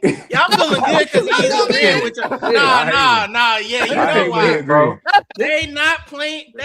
Bruh, I hate it when he agree with me. He was not known for winning basketball. I go 1v1 every day. Red, you going on this stain campaign is sick, bro. Like stain campaign. God damn, bro. You going on a Klay stain campaign, I'm telling bro? the truth, cuz. Y'all, hold on, listen, bro. We were talking about Klay Thompson. We talked about Megan bouncing ass last year when we brought his name up. We didn't talk about him.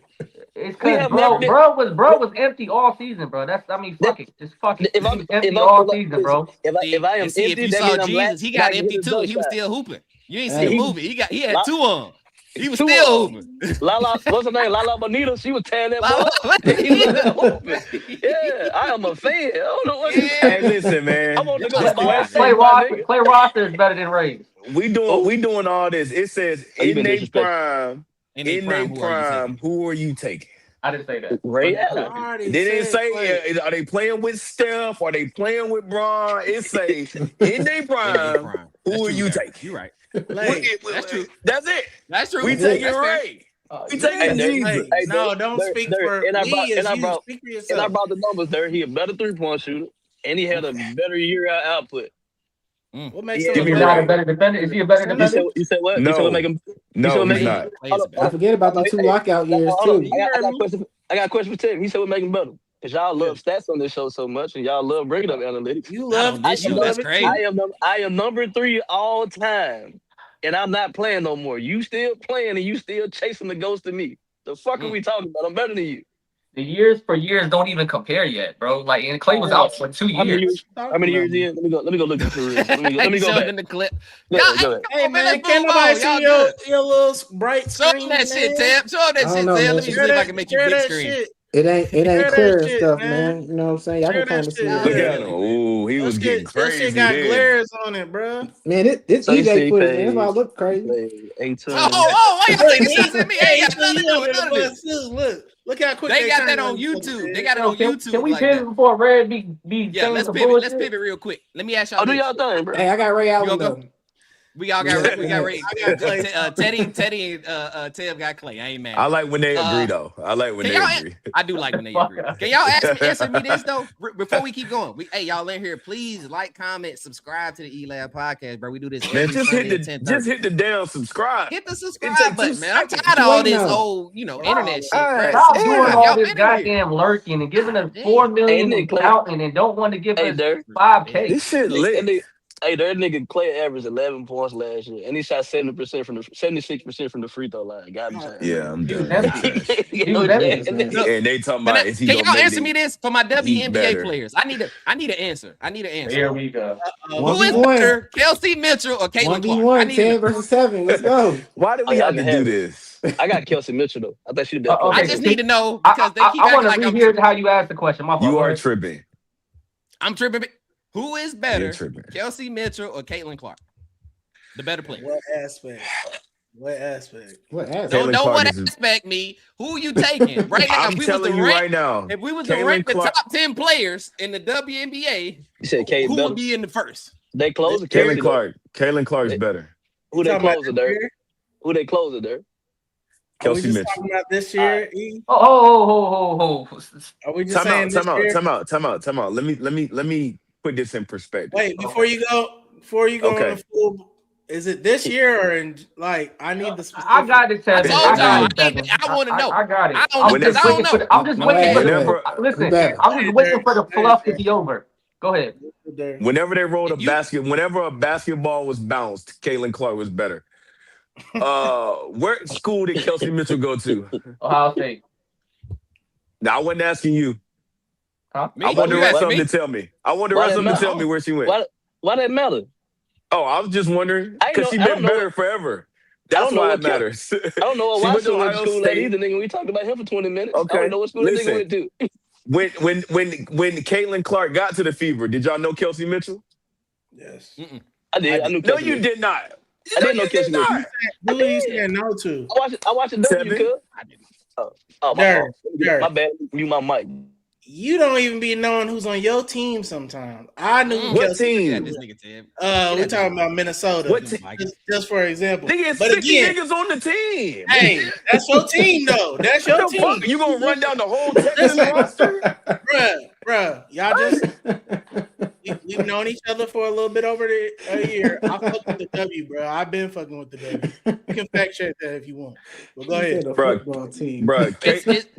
So go ahead. You trying to make a point off me? You're not gonna do that. So go. I'm go not ahead. trying. I'm never trying to make a point off of you. I mean, you couldn't if you tried. Especially when it's got to do with basketball. Yeah, okay. Caitlin Clark is better than Kelsey Mitchell. She brings all the attention. Kelsey finally is playing. She's a great one-on-one scorer. She's a scorer, and that's what she does. But we not about to just say, okay, Kelsey Mitchell scores the most points, so she better than Caitlin. If you watch the game, Caitlin demands all the attention. There's the most pressure on Caitlin all the time. You can't even compare the pressure that Caitlin carries to every game compared to everybody else. She's still outperforming. She's third in the league in scoring, y'all. Not Kelsey Mitchell second. She's second in the league in assists. I mean, I'm better than you. No, we don't. Okay, all right. Hold on, B. I want to put something to what B's saying. Y'all keep saying she's third in the league. 25 is a big difference in 22 points, bro. I'm sorry. I don't care. 25 and 22 is a big difference. Okay, so are we saying that just because you score more points, you're the best player on the team? I want to know that right now before I think I don't know about WNBA, but in NBA, yes. I think if you the close, I think in the NBA, yes. Hold on. He said in the NBA, yes. Who was better on the net, Jason Kidd or Kenyon Martin? NBA today. Back then, that's Jason Kidd. We talked about that. Jason Kidd and Steve Nash back then. Okay. We don't have that type of player. Hold on. In 2000. Who's better? Give me something today. You gotta give me something today, because back then we had this conversation before. Back then in 2000, you can be the best floor general and be the best. Chris Paul, you can be the best player on the team. And who scores more, is Pascal or Halliburton? I think the closer. I think being the closer. Pascal was better than Halliburton. I think being the closer. No. Hey, hold up, I think to be the closer means more to a team in the W and in the NBA. Okay, I'm glad that you said that. Can I join the party? Go ahead.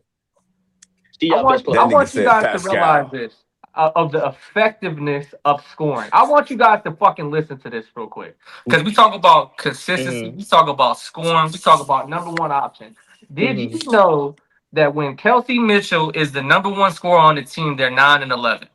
Did you know when Caitlin Clark is the number one scorer on the team, they're 11-3? Did you know that before Caitlin Clark got there, Kelsey Mitchell, as the number one option on the Fever, has never had a season over 13 wins? Did you know that when Caitlin Clark got there, Kelsey Mitchell went to the playoffs the first year that Caitlin Clark got there? Did you know that? Or did we start watching the Fever when CeCe got there because she's the better player? Did you know? She made the team better. She made the team better, but she's still better. She made the team better. I made the team better because I am better. That don't mean that you're better. That means somebody said they made the playoffs last year. That means you just brought a piece. They made the playoffs last year, but before that, did she make from 2000? What they do in the playoffs when CeCe wasn't there? What they do last year in the playoffs? What they do last year in the playoffs when CeCe wasn't there? I'm asking. They lost to the Aces, and they took them to game 5? Yep. Without Caitlin. So yes. So you want to give a participation award for getting out of the first round and losing? I know she was top 5 in MVP voting too. She was so much anger in this. Cause they want us to love anger. Cause y'all want us to love Caitlin Clark, and it's not that we hate on her, but I'm saying this: we don't want to love Caitlin Clark. Listen. But I want to talk to Ted because he brought up her being good or whatever, or making the team better. Yes, she was the piece that they needed to get over the hump. I agree. I'm not saying she's not important. I think Kelsey Mitchell is more important to the team because in the late game, like Brunson, she's the closer. I think you need that person in the last 3 to 4 minutes to get you a bucket, whether it's Clayton or her, but Caitlin hasn't proven to do it. So I think, Caitlin to me would be essentially James Harden-ish through the first 3 quarters, first 4 quarters, and you need a closer, and she's the closer. That's all I'm saying. But like James Harden, I think honestly we're arguing back and forth, and they both complement each other. This doesn't work without this doesn't work without one or the other. And I know Ted got some stats that are some good stats with the 11-3 and 9-11. He's not wrong with that. But what I'm saying is Caitlin wouldn't be as successful without Kelsey and vice versa. And honestly, this team was let's keep it a bean too. The Fever would be terrible. Caitlin, hold on. As much as I don't fuck with Caitlin, that is what everybody wants. The majority of people want her to be the face. So coming into her career, they did everything to make sure she had everything around her. They're pushing this narrative because for the W to be successful, which I don't think we're not going to argue on this one, they need her to be the face. So this team is built for her to succeed. So she needs Sophie. Sophie does her job. Sophie is the fucking enforcer. She go through causing chaos and bullshit. But guess what? She don't let nothing happen to Caitlyn, and she ready to die for her every time. This team is built. Man, this team is built for her. And you can go ahead after this, Ted. But this team is built for her to succeed. This team is built for her to succeed. You saying Sophie don't ride for her?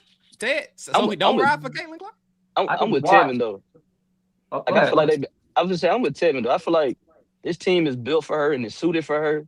And I just hate how whenever we talk about the team, y'all niggas get so in y'all bag of Caitlyn. Like, we're not saying she's not good. She's good because of the team. The team is actually good with her and with Girl. And I just think Girl is the better closer. And yeah, Girl made a 5-point jump this year. Cool. But she career-wise is 18-3. It ain't like she's been bad before Caitlyn got there.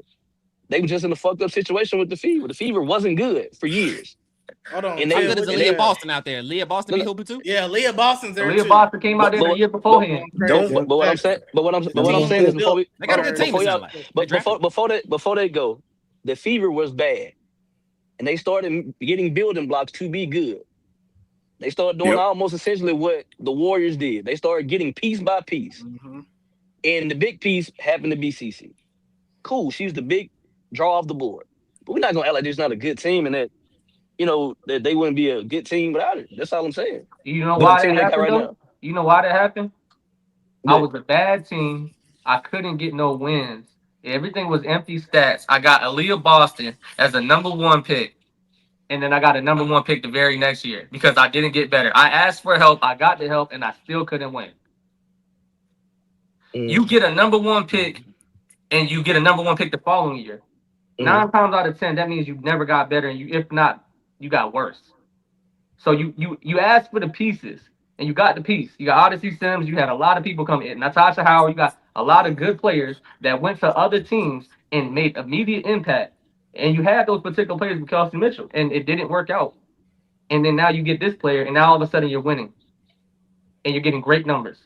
I think this goes back to our Donovan Mitchell conversation, though. Sometimes certain pieces just fit better together. Organization. What year Caitlyn came in the league? 2024. 2024? 2024. She's been in there for 3 years. This is her third season. So since she's been they made a 7-game increase. It was 20 and 20 in 2024. They 24 and 20 in 25, and they 24 and 14. So they got progressively better. I mean, they got better, but it's like shit. It's equaling out. Progressive. They got better. Yeah. So it's still mediocrity mid. I'm just saying. I'm listening. You got one. You got it. You didn't make the playoffs since you've been a number 1 option since 2018. They're the number 1 team in the East. There's the number like you're saying. Oh, there's mediocrity, and I'm the number 1 in the East. Like, nah, I was being funny because I was just looking at their records. It's 24 and 14. It was just they don't play a lot of games. I was just played though. Like 9 more games left. Panel. If they don't finish number 1 in the East, because that's a close battle, this doesn't change though how y'all feel about her impact. Correct? Who's impact? Does it? Caitlyn. What'd you say? I said who's impact? Caitlyn. You're talking about Caitlyn, right? Okay, I didn't know. I needed some clarity. You said some clarity earlier. Okay, yeah, you're right. You said the Fever where? How long you catch up? What the Fever at? Number 1 in the East. Not the playoffs. You're looking at the whole playoffs. That's why you see that. I have to say number 5. Finish your question though, Tevin. What you was going to say or your statement? Does it change at all if they finish 2nd or 3rd? No, in the East? I would say not. In the right? East or just in the playoffs, like in the East. Yeah.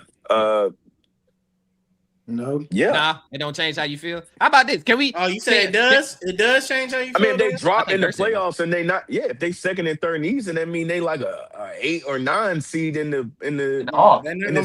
I want to say most of the teams. It'll change. I want to say most of the teams in the playoffs are from the East. Am I wrong on that, Ted? I think the top heavy is West. I think top heavy is Golden State, the Aces, and Minnesota. Yeah, no, it's the. I think the better teams are in the West. How many teams go to the playoffs? Top teams are, and then you got the Liberty, and then you got the Atlanta, and then you got Indiana. So I think it's about a. What Red's looking at it right now. Go ahead. The top 10 is the Lynx, the Valkyries, the Aces, the Dream, the Fever, Liberty, the Mystics, the Wings, the Fire, and the Sky. That's the So top so 10. it's 4-4. What he said, because it's 8 Yeah, so teams it's that go even. into the off. So it's 4-4 because So the Dream jumped the Fever. The Dream jumped the Fever Yeah, right now in the last the night. Dream standings. number 4. Yeah, and then the Aces number 3. And they those top 5 they already clinched their playoff spot. The Lynx, The the Dream in the Valiants, East. the Aces, the Dream. The Dream in the Yeah, the East, Dream y'all? is in the least, Atlanta. Yeah. Atlanta Yeah. Dream. So when since we talk about the Dream, y'all ready to talk about Angel Reese? Can we Dirt Teddy, can we give some love? Yeah. Yeah. Shout out Yeah. Angel Reese. I don't know. Y'all tell me. Tell make the Barbie. graphic. I just want to see. All right. Shout out Angel Reese, man. She balling. Good shit, Andre Drummond. Let's get it. That's crazy. Shit, That's shit's crazy. shorter. Devin. Hey, You ain't got no shorter than you ain't got no Disrespecting my stats black for me. You ain't got no queen, man. stats for me for Angel Reese. You say you talking to me or I'm Ted? asking Teddy. Teddy, he Oh. ran off the 9-11, What 11 you- and 3. Shit. What you want? What's this? What you want? You want to talk She about a the double- rebound? She a I don't double want- machine. She a How double machine. many rebounds She does get she hella average a offensive game? rebounds, and Talk I love about the lie. offensive rebounds. I love how she throw it off the side of the rim and get her own shit, and then go up and get the and one and start screaming and shit. I love how the Barbie just get out there and show her that she's the enforcer. She's a DPOY candidate. I love that shit. Yeah. Hey, Hey, how many? Dad, Hold on. How hey, many EJ. rebounds does she average? How many rebounds? I think it was does she like average? 1.6, Tevin. It was 1.5. What the fuck are 1.6. me bounds? That's the argument for the haters. Her And miss so shots. and she's Hold on, averaging. y'all. Let him go. Let him go. Hold on. She's averaging 12 this season. Uh-huh. So she's 10 and a half. What do we say about those? Those are just empty calorie rebounds. She's getting the Empty rebounds calorie that rebounds. Alicia Gray, Jordan Canada, and Ryan Howard are peeling off. Okay, how many offensive rebounds is she? I don't know the specific number. It ain't more than Let's defense. not waste too much time That's on the rebounds. point that we making. Are you care about rebounds this much? How the fuck we arguing double? Y'all care about it. But the niggas care about the assists though. We were just talking about assists. What matters more? Yeah.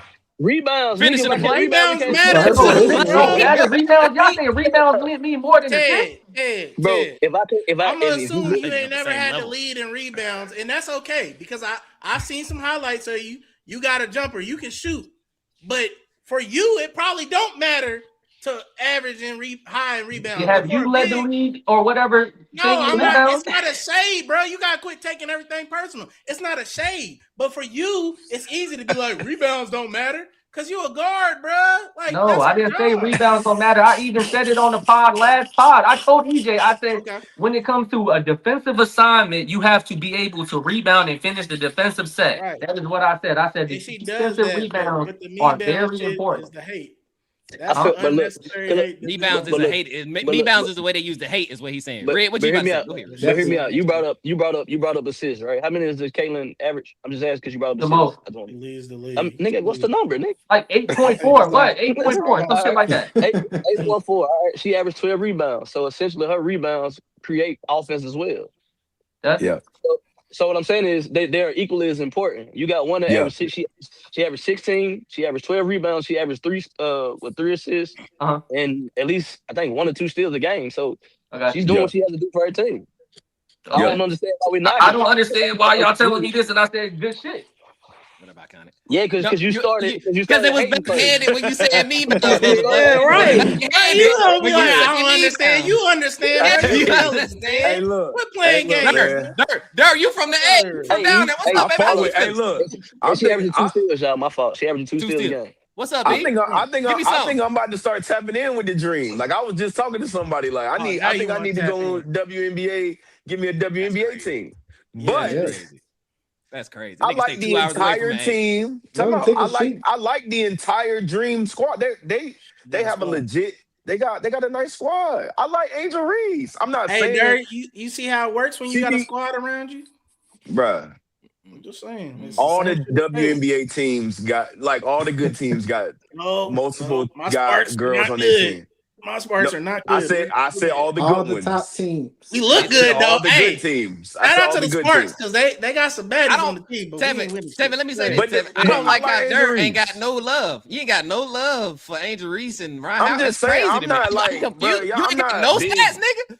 I'm straight. Like I don't know why Caitlyn we sitting on here like I'm about to just give like a big shout out to the bigs. Like y'all niggas don't be fucking with these bigs. Like niggas see Caitlyn. Hold on, Tam. Let him finish, Tam. Hold on, Tam. Y'all don't be tapped in. Y'all niggas do like big men. Y'all niggas, you argue. We go NBA. Y'all argue Wemby. Y'all argue Joel Embiid. Y'all argue Joker. Hell no. I don't fuck with none of them niggas, man. This nigga lying, man. You ain't never heard me talking about no bigs, man. Hey, this an ultimate pivot right here. This is how you, for real, man. You don't give a fuck about them rebounds, bro. Like, let's be real, bro. You don't care about them rebounds, bro. Now we don't care about rebounds. You don't care about them rebounds. No, like for real, like I know we up for good debate, but you have never vouched rebounds in your life. Time out, Red. You know how you be saying this. What we talking about, man? Now y'all care about defense. Hold on, Red. Let me remember when you be like, oh, y'all niggas fucking with defense now. Remember when you be saying that? That's a jab to y'all. So now y'all niggas fucking with rebounds. Hey, yes, nigga. I'm pulling the whole clips on defense. Hey, bro. Out of the basketball that I've ever played, that's the only thing I can do. So I definitely care about rebounds. Okay, hold on. I definitely care about rebounds. The reason I say that to y'all though is because when me and EJ be preaching being an all-around hooper, playing defense, y'all niggas be like, that nigga average 72. This nigga average 52. So I be like, shit. Now y'all give a fuck. Like now y'all care. Who the best How you rebounder niggas in the Lakers NBA? fans are saying y'all don't care about rebounds? That's Shaq's biggest stat.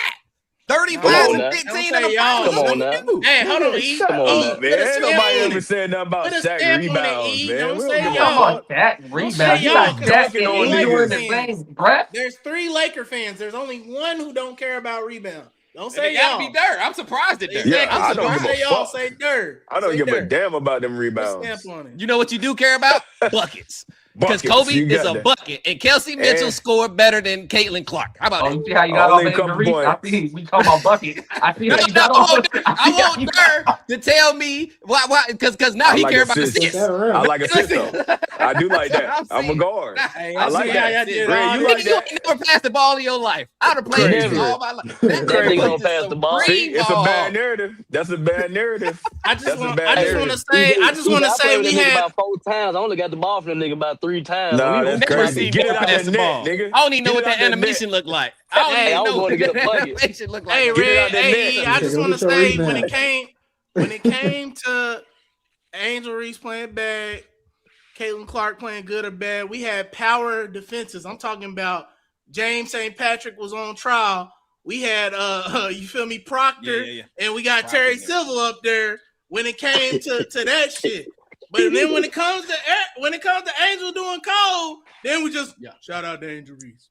Hey, Tam, look, I got you. Hold on, Red. Let me get that hate be his. Let that love be his. Y'all loud as niggas that hate. That's all. y'all niggas went tapped into Reggie Evans and Drummond. To answer your question, motherfuckers care about DeMar Blair crazy. now. Okay, I see. They went tapped. Like, come on now. To answer your question though, Donovan Clingan had the most rebounds last year in 2025-26. See, I know y'all didn't watch that. Yeah, motherfuckers love vouching for Moses Moody on this pod.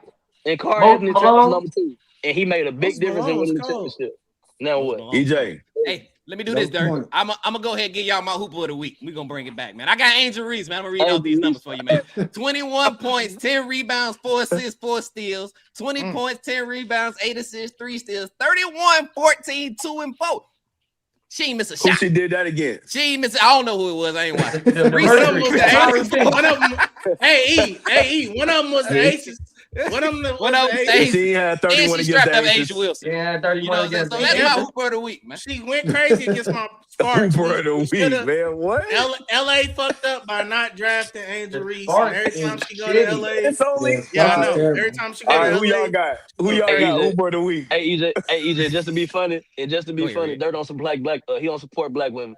That's crazy. That's crazy. It sounds like that though. It do sound like that. Yeah. I like Nafisa Collier, Hooper of the week, Nafisa Collier. I don't know what she did, but I just know made it was mine good. up. Don't do it. Y'all ain't got. I just made that up, y'all. Look, hey, let me ask y'all this, man. Last thing before we get up out of here, because they was kind of disrespectful, bro. My boy O'Kelly tagged me in a debate that people were having. They said that the Lakers could still win 3 championships if you replace Shaq with these people? I don't want to name the back five, but I'm gonna just start. God, yeah. Kareem, Tim Duncan, Hakeem, Joker, Wilt Chamberlain. These last four are crazy. Wemby, Giannis, Joel Embiid, and Pau Gasol. How do y'all feel about it? Say it again. I'm sorry. Say it again. You want the names?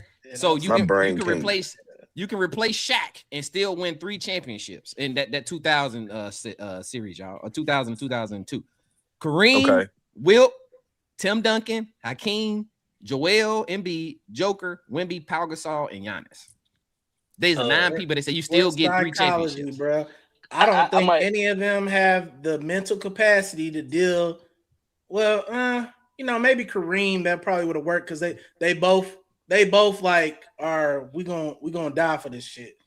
But most of the time, like, can you deal?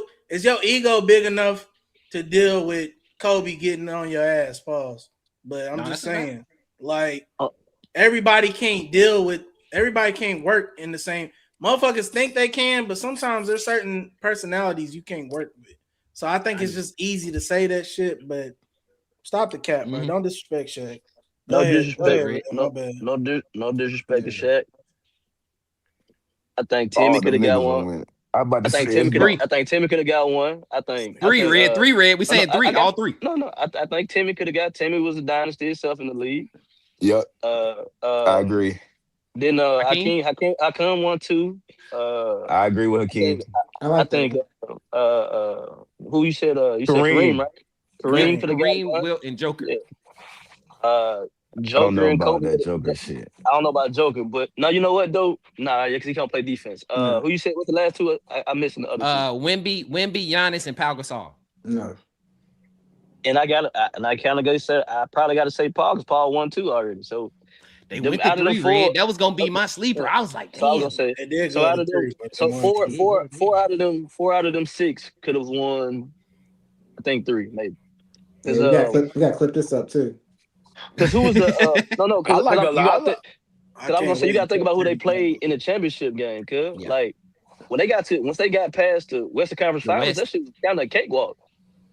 And see, I'm not letting them get past the Western Conference. I think they all got to go see Arvinas Sabonis and Chris Webber and them. Like I don't think I'm talking about them. These guys, like Arvinas ain't crazy, but I feel like Tim Duncan, he definitely gonna win. He definitely winning with Tim Duncan. I got Tim and Hakeem. I got Tim. Tim, Hakeem, and everybody Kareem, keeps saying winning. Did you say winning or do the 3-peat? He said 3-peat. Got 3-peat. Yeah, you still feel that way if it's a 3-peat there? Tim, Hakeem, and Kareem, yes. Kareem, yeah. I got all 3 of them. Yeah. 100%. No, Ted, what you got for us? Because Ted had Joel's not making it. So I don't even know what I'm talking about. He's not making it through 3. Ted had a whole conversation about Pau Gasol. I don't. You already seen he did, it but that's the problem. But yeah, that's why I hesitated, Tevin. That's why because we kind of saw him go. I saw it with Pau, but I don't know, man. I don't like it though. It just don't feel right. I don't know about then though. Them 3 right there, I don't know.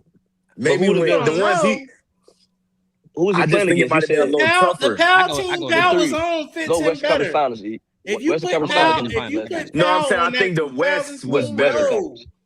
I think it was better. Wait, he talking about the Western Conference though, Ted. I'm just talking about the Western Conference Finals. That's the Western Conference Finals, them last 3.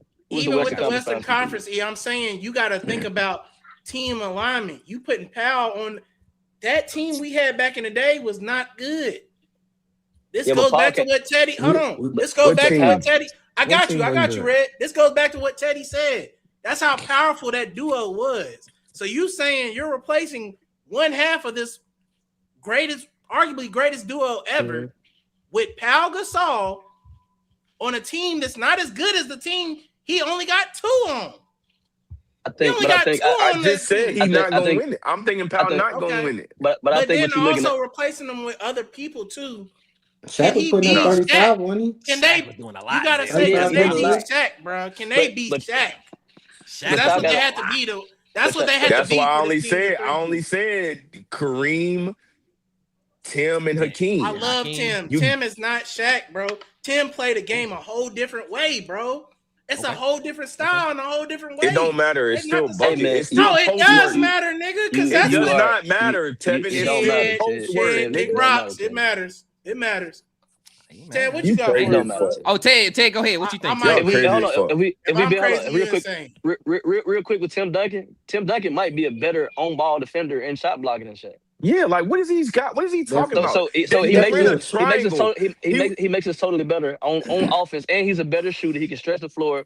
Kobe's not taking as congested shots because he can open up the lane. Hey, can I ask you this? Since I'm the quote unquote casual sometimes. Yeah, I know. I'm being funny. Oh shit, he got this shit red. I got the cameras red. I do. Is Tim Duncan gonna wear down the bigs like Shaq does? Tim Duncan is historically good at getting big men in foul trouble. Okay, so you think that replaces Shaq in foul trouble? Right. So you're saying that would replace the wear and tear that Shaq causes? I think. Hold on. Let me say this. I think those games that were close, like those Portland games and shit like that, they're not as close when you have a Tim Duncan because the way that he scores is so efficient and so effective. Okay. He's not pounding the ball out, so it's going to be a lot. The scores they're going to score more with Tim than they would with Shaq. And he can shoot free throws. Thank you. Yeah. And he can shoot. It's tough. No. So Red, you asked me earlier. The Western Conference for you when we go back to our show. Western Conference, y'all. Red, they played. Yeah. I'm glad you had to explain it, Red. Twice. Thank you. They played Portland and Sacramento twice. Portland and Sacramento, and I actually think in Sacramento it's a better output with Tim Duncan because Tim Duncan can actually move with Chris Webber. Chris Webber was barbecue chicken and ass. I think Tim Duncan can move with it. I don't want to hear that from you. Don't tell me nothing's fair. Nope. Man, shut up. That matchup, I ain't listening to you, Dirk. In that matchup against, I mean, that was a rigged matchup anyway. But in that matchup, yeah, Duncan. Tim Duncan versus Chris Webber. That's must see TV. Hey, my bad, Teddy. I want to let Teddy go. How you doing, Teddy? I'll listen. Everybody made good points, and I think that when you just hear that initial thing of replacing the three-peat, it's very hard to digest because we've seen how dominant the duo was. I already talked about it. They're arguably the best duo we've ever seen, not just about chips and accolades, but just watching the dominance and the diversity of it. But I was thinking about it as y'all were talking. Mm-hmm. Hakeem Olajuwon had to see Michael Jordan for a whole fucking 10 years. It was just nonstop. You know what I'm saying? And he just didn't have a situation where he had a player and a teammate like Kobe. And if we want to be honest, Hakeem is probably the best two-way player on that list. And if he was playing with Kobe and the Lakers, I think that he could pull it off because of the DPOY Finals MVP type of impact that he had when he won. But he just seems Jordan. And I think when you give Hakeem Kobe, I think that things could be a lot better in regards of Hakeem was in better shape than Shaq. Hakeem actually stayed in the gym. He stayed working on his craft. Shaq was a fucking anomaly where he was the most dominant. Nobody's denying that, but his work ethic was bad. He was in the clubs. He wasn't, keep staying in shape. And then when you talk about Kareem, and who was the other person that you said there? Kareem? Tim, yeah. So Tim arguably, in regards of totality and longevity, Tim's probably the best two-way big we've ever seen. You know what I mean? In regards to first teams, defensive like nods and stuff like that. Yeah. And he was a friend. He was a fucking dynasty. It just he ain't never had. You go from having Manu Ginobili to Kobe Bryant. No disrespect to Manu, but it's just the levels is different. And Tim was a lot more versatile scorer than Shaq. And he could hit the free throws. So at that point, I get it. We talking about Webber, Sabonis. We talk about those type of guys on the West Conference, man. Everybody getting cooked with Tim Duncan on that system. Everybody. Tim Duncan on the Lakers is a whole different dynamic. I'm just listening to it. I'm not trying to replace the dynamics of what Shaq and Kobe did, but I'm also saying it broadens what you're able to do with people that can shoot, the people that can step outside and have that, and then also dominate in the post. Because if you want to be for real, Tim and Hakeem had better post work than Shaq. Yeah.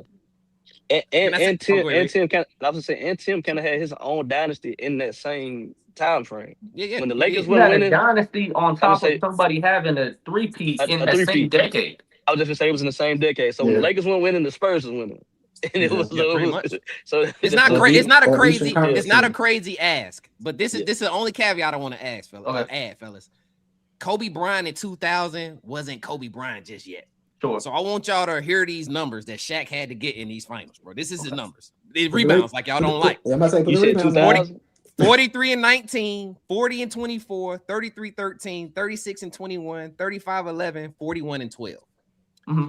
I don't think Hakeem and them gonna get it like that, bro. I'm sorry. That nigga averaged 38 and 17. He averaged 38 and 17 in that final. Average. I don't think they get that 2000 finals. On the average. I'm just keeping it a beat. Against the Sixers. And one thing I want to say this too, against the Pacers, B. Oh, the 2000 finals. Yeah, this Dale Davidson. Okay. Kobe wasn't there yet. You don't think Hakeem cooking that shit? You don't think Hakeem cooking that Dale Davis shit? Whoever the fuck that is. I think he can cook him, but that nigga averaged 40 and 20, fellas. Yeah, that's wild, though. That's wild. White dude. What was the white dude's name?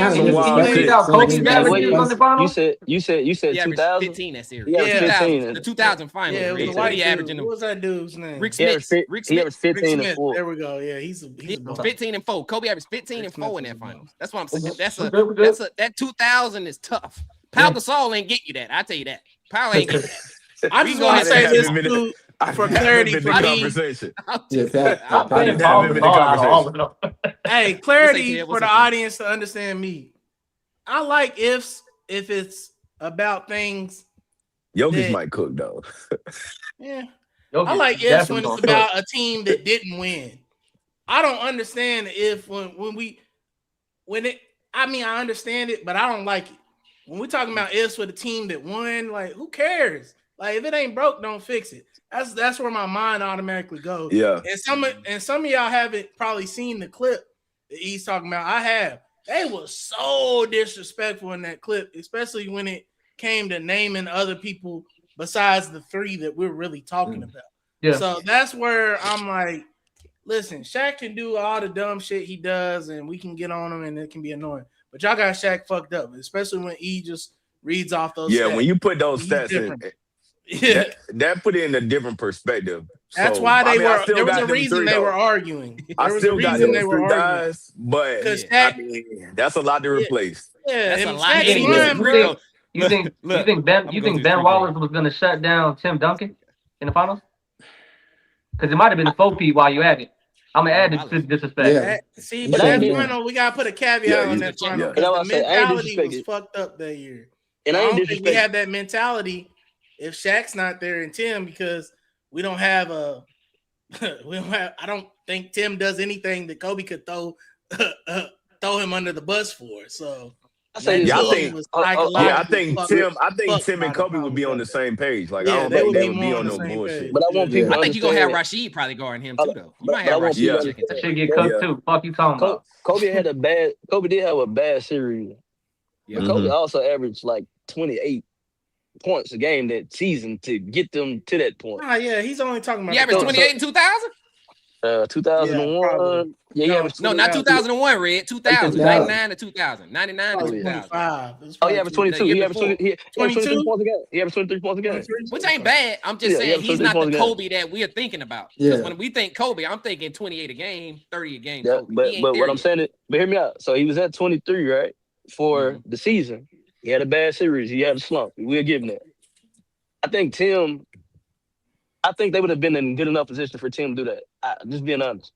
In the year after, I was just adding the perspective. I feel like the conversation. Shaq shot 39 free throws in one of these games, fellas. He went 18 for 39. The whistle was crazy. That's really bad. If he can hit free throws, he might have had 60. And hear me out, EJ. Those games were close, right? Because he was missing those free throws. What I'm saying is with Tim Duncan, 18 for 39. Tim Duncan ain't gonna miss all the damn free throws. Hey, let's keep it a bean too. If he could hit free throws, he wouldn't have gone to the line that many times. They wouldn't be able to hack him like that. That's a fact. Honestly, they were still trying to foul him, but you ain't got no choice. 18 for 39 is insane. That game. But you do it more, I feel like, strategic. Yes, it's a lot more. Yeah, it's a lot more. But that game probably was on for 4 hours, bro. Yeah, that shit probably was on forever. That game was forever. Look at that nigga. They won by 7. 2000. He said 2000. Look at him, nigga. I just want to see what he averaged for the year. Yeah, Shaq was one of them. You agree that Kobe? No. I'm not right? I'm not disrespecting it all. That nigga averaged like he averaged 30. He averaged 30, bro. Yeah, I 30 that season. MVP. What's the rebounds, Red? What's the rebound? 14? Hold on, I'm trying to go to him. Now you care about rebounds and shit. Like this shit. I care about rebounds. He averaged 30 and 14. That's what I'm saying, bro. Yeah, 3 assists too. No, 3 or 4 assists. Giannis averaged 30 and 15 in the playoffs. And he averaged. Is that what you said? He averaged 4 assists. Yeah. But what about Duncan? Like he was MVP. Was Young Duncan in that range of scoring? Like how much? Hell no. I'm finna tell you. Young Duncan. I will say this: in the finals, Young Duncan went up. When Timmy got to the finals, he like 27, 28 a game. But in the regular season, I would say the regular season, he like 20. He lower. That's but he did carry the same rebounds that Shaq did, right? He did, and blocks. Rebounds, yeah. The rebounds. The defense is that 23 and 12 with David Robinson or after David Robinson? With David Robinson, he had 27 and 14. That's what I'm talking about. Oh, you said what? 27 and 14. He was shooting 53 from the field, 79 from free throw. Oh, yeah. You said 99, 2000, EJ? So 99 and 2, they won. So the year that Tim Duncan won the championship, his first one was 1999. Yeah, that's so he averaged 23 and 12. In 2001, he averaged 25 and 10. He's reading off their regular stats. Regular season. He's talking about playoffs.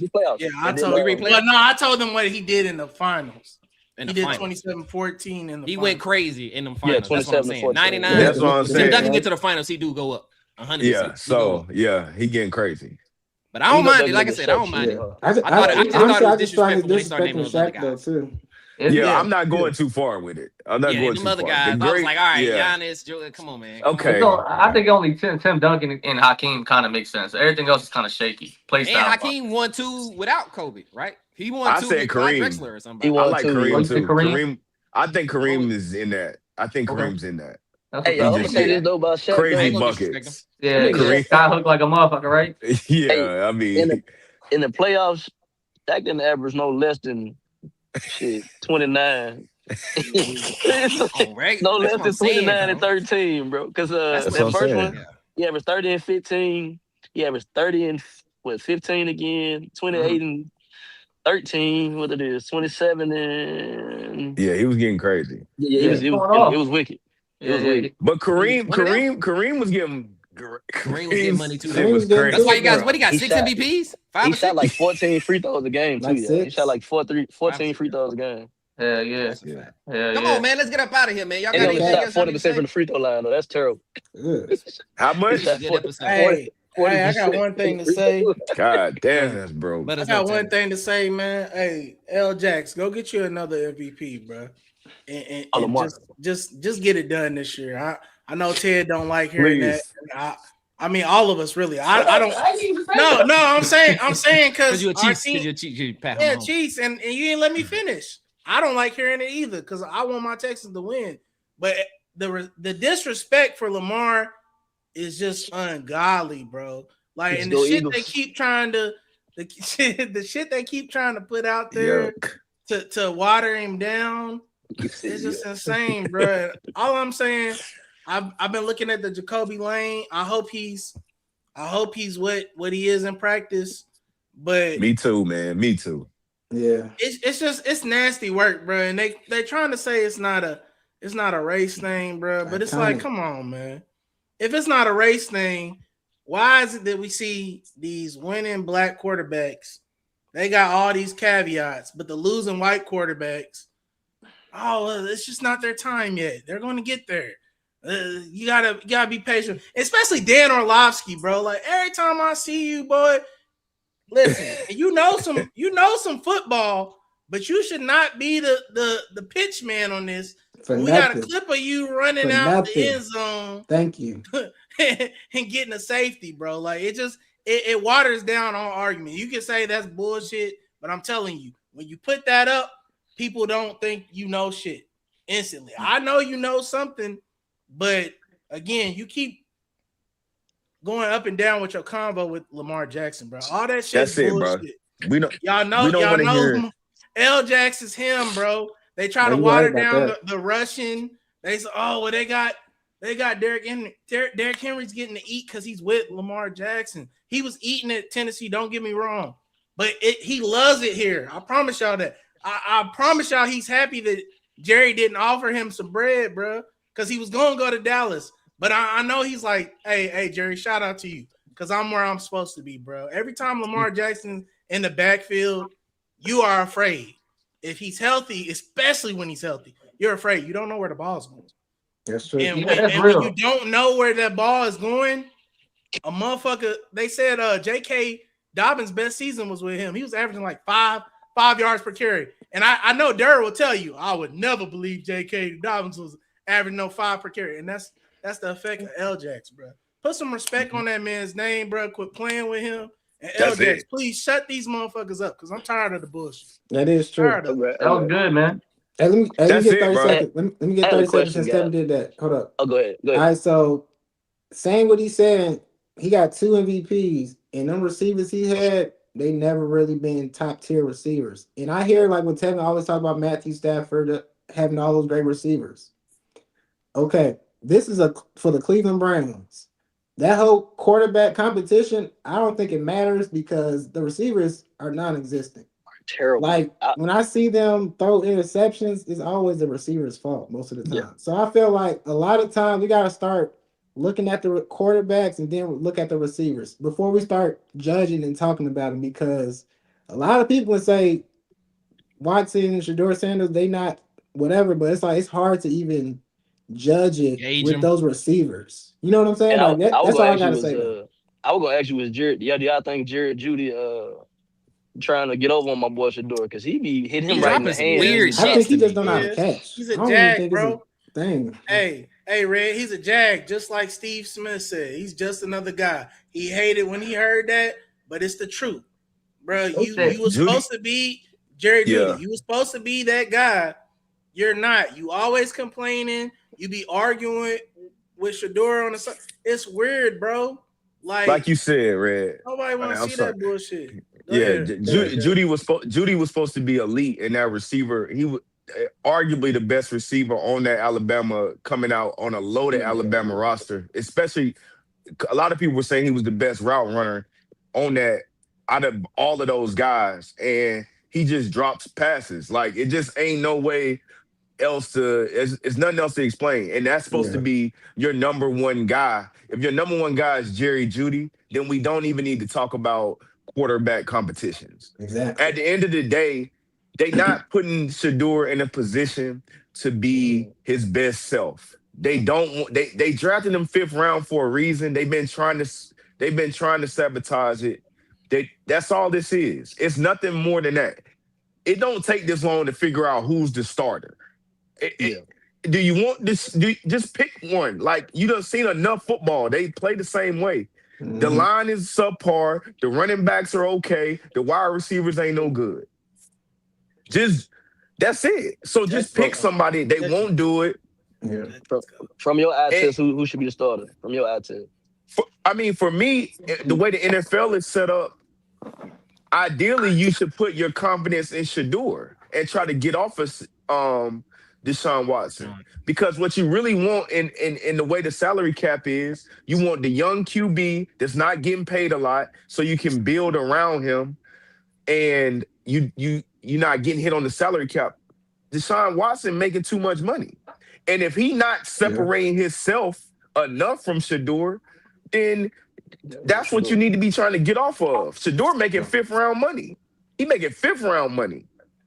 So shouldn't be a conversation, really. And the Browns got so many holes on their team that ideally, I don't even know why we talking about this. Like, if Deshaun good, he ain't gonna be good, Red. If he good, they ain't gonna be good. So what, you paying him $200 million for no reason? Hold on, let me add this too, Durr. Let me add this too. Deshaun, regardless of how he feels about it, Deshaun's out there getting booed by their own fans. When you're at that point too, and it's not, and he said it, it's it's not about football. Yeah, it's because they didn't even want you to come there because you're off the field shit, and I get it. Sometimes we try to separate that shit. But it's like, bro, as much as I fuck with Deshaun, overall his career, he don't got the game to match that type of controversy now. So at this point, you invest in Shedeur. And if Shedeur don't work out, you put Deshaun in because you have to, but you need to figure out what you got in your second year. He's not a rookie anymore. I told y'all, second year them quarterback. cities. Cleveland Cavaliers and Cleveland Browns. They doing the same thing. That's true. So hear me out though. Hear me out real quick. Well, they changed his contract, Zil. I was gonna say, so the fans, so this is what I'm gonna say with football, right? And the fans want this quarterback. And to me, this quarterback is showing he the most accurate in your quarterback room. And just from looking at interaction with the players, it seems like the players engage with him best. I not just rock out with him. Like, why is this? Like you said, why is it being drug out like this? Like, why they doing it? It's politics. Yeah. It seems that somebody higher up in the Browns organization doesn't want Shedeur. Right? Because otherwise it wouldn't make any sense. Like Tevin said, the fans don't want him. Most of the guys are trying to support Shedeur, but if you look at it from the inside, somebody in there is like, nah, we good. You drafted him. So this billionaires not want to make more money. Because I feel like with Shedeur, you have a better chance of making more money. The NFL, bro, they do not like when people like us, people with our color, do things the way that's not conforming to what they do. Whether you say, because Shedeur doesn't do anything, but he is Shedeur. He's bigger than the program to them anyway, because no matter what, he's selling jerseys, he's making money regardless of whatever the Browns doing. They don't like that. It's the same thing with Lamar. Lamar marches to the beat of his own drum. He don't have an agent. His mom do his stuff. He don't do none of the stuff. He don't do a lot of publicity. He don't do a lot of ads. He wear grills. He is. There, he was on power. He was on power. They don't like he's one of us. He got a top QB on power. He's one of us, and he's unapologetic about that. Yeah, exactly. They don't like that, right? But he's so good. He's so good that they can't do nothing about it. And when you that good, it's hard to fight. You know what it is, though? Right off to your point, right? I agree with it, right? It's because both quarterbacks are what color. That's the main thing, right? I don't try to make it about race war, but you got to be cognizant about what's going on. And they're afraid that Shedeur may be heading into the direction, and once you give him a chance, that Lamar Jackson is doing. I don't think that he's going to be as good as Lamar ever been, but I think that he can also be a credible, real good quarterback as long as he has good weapons around him and people that believe in him. They see the potential that he can train to be a really good quarterback, and it's beyond just him being a quarterback, and we all know that. And I'm with you, Dirk. So like I said, they're afraid of how good he can be. And can I say something real quick, man? That's how you know that Shedeur is a very marketable person, whether they got him ranked 32, whether they just disrespect him, whether they don't like him because of his father. Damar Hamlin got an interception last night or something like that, and he did the celebration that Shedeur usually does. Why is he doing that, bro? You are in year 6 and you still play preseason games. Like, you're trying to monetize off of the potential. What if Shedeur Sanders gets sacked next time in the preseason game and act like he did? Like, I'm just saying, like, he's a marketable person. He has a lot of potential. And like I said, bro, they sleep on the potential. They don't want to build around these quarterbacks. They want to just have the most shitty situation, no weapons, no support, and then be like, yes, he was an underdeveloping story. That's my next question, bro. I got one more. So, and I know what y'all said is definitely. So historically, when you got a black quarterback that's that good or whatever, they seem to put us in a fucked up situation. And are you saying because of they don't want us to be the face, or they don't want us to be quote unquote? I would say historically speaking, they didn't want us to be. I mean, you got to go back and look at Charlie Ward, right? Yeah, he had to go to basketball because like the NFL wasn't ready to go that route at QB yet. They weren't ready to get behind that. nowadays it's like, somebody even said it best too with Lamar. They said John Harbaugh really got a coach now, because when he was at Ravens, he could be like, Lamar's going to save us. Like he could lean on that. We don't got to get the best wide receivers because we got Lamar Jackson. Yeah. But I think sometimes when you froze. No, because I'm basing on what you're saying, Red. Like when you are a black quarterback and you're as talented as the talent that we've seen come by, regardless of like being so revolutionizing, like Mike Vick, Cam Newton, and all these particular like Lamar Jackson, and we seen glimpses of Deshaun Watson before the outside noise, and then now what Pat is doing, you got Jordan Love, you got all these quarterbacks that are Dak Prescott. They're changing the narrative of what's normal. You are pushing the agenda of changing what's normal, what society is used to, and they don't like it. It's uncomfortable to digest that these quarterbacks are that good and they are men of color. So I agree with you, Red. I think another point is like it's the NFL is a little different than the NBA, where the quarterback is the face of your team, regardless of how So no matter what, your quarterback is the face of your team. And if Shedeur comes out here and is as good as we think he can be, we talking about somebody who is a superstar. Yes. He's gonna surpass a lot of things just off of him, being a quarterback. So they don't. I can feel it. They don't want to see you do that. And I guess my point is the changing of the guard for the last probably 10 to 12 years. Our quarterbacks have been like in the big, for the most part, if we doing numbers or presentation, they've been in the big game. So yeah. I don't think they have a problem. 12, but definitely like 5, 6. They have 50%. They have conformed to black quarterbacks. I mean, the NFL is completely different now. They used to make you become a pro style quarterback. That was the thing. After you finish college, can you be a pro style quarterback? But the offenses nowadays have changed to the point where a lot of them, and I think this is attributed to Lamar a lot, is that now they conform to the quarterback. Like, all right, we're going to make this offense a little bit more to what you did in college. So you see a lot more college offense into the pros nowadays. And I think that's why you see a lot of the younger guys succeeding earlier than they did, in the history of football, because I'm familiar with this system. They're not trying to change you like they used to. Like when Lamar was coming out, even then they still was saying they don't want him to play quarterback. And when he got to the Ravens, they were a pro style. Joe Flacco and Lamar play completely different ways. And John Harbaugh said, for us to be successful in this guy, we have to go get a guy to court the offensive coordinator, and we got to switch this offense. But what they realized was, oh, wait, this will work like this way. But at the same time, bro, if you don't conform to what the NFL wants you to do as a quarterback, black quarterback, then they will shun you. Pretty much. And you're right though, because I was gonna say, as a black quarterback, you gotta be that much better, because you can be mid as fucking be a white quarterback, and they gonna keep you. But here's the thing, though, Red. We talked about. If we talking about totality, and like I said, I'm saying this off of what you guys are talking about.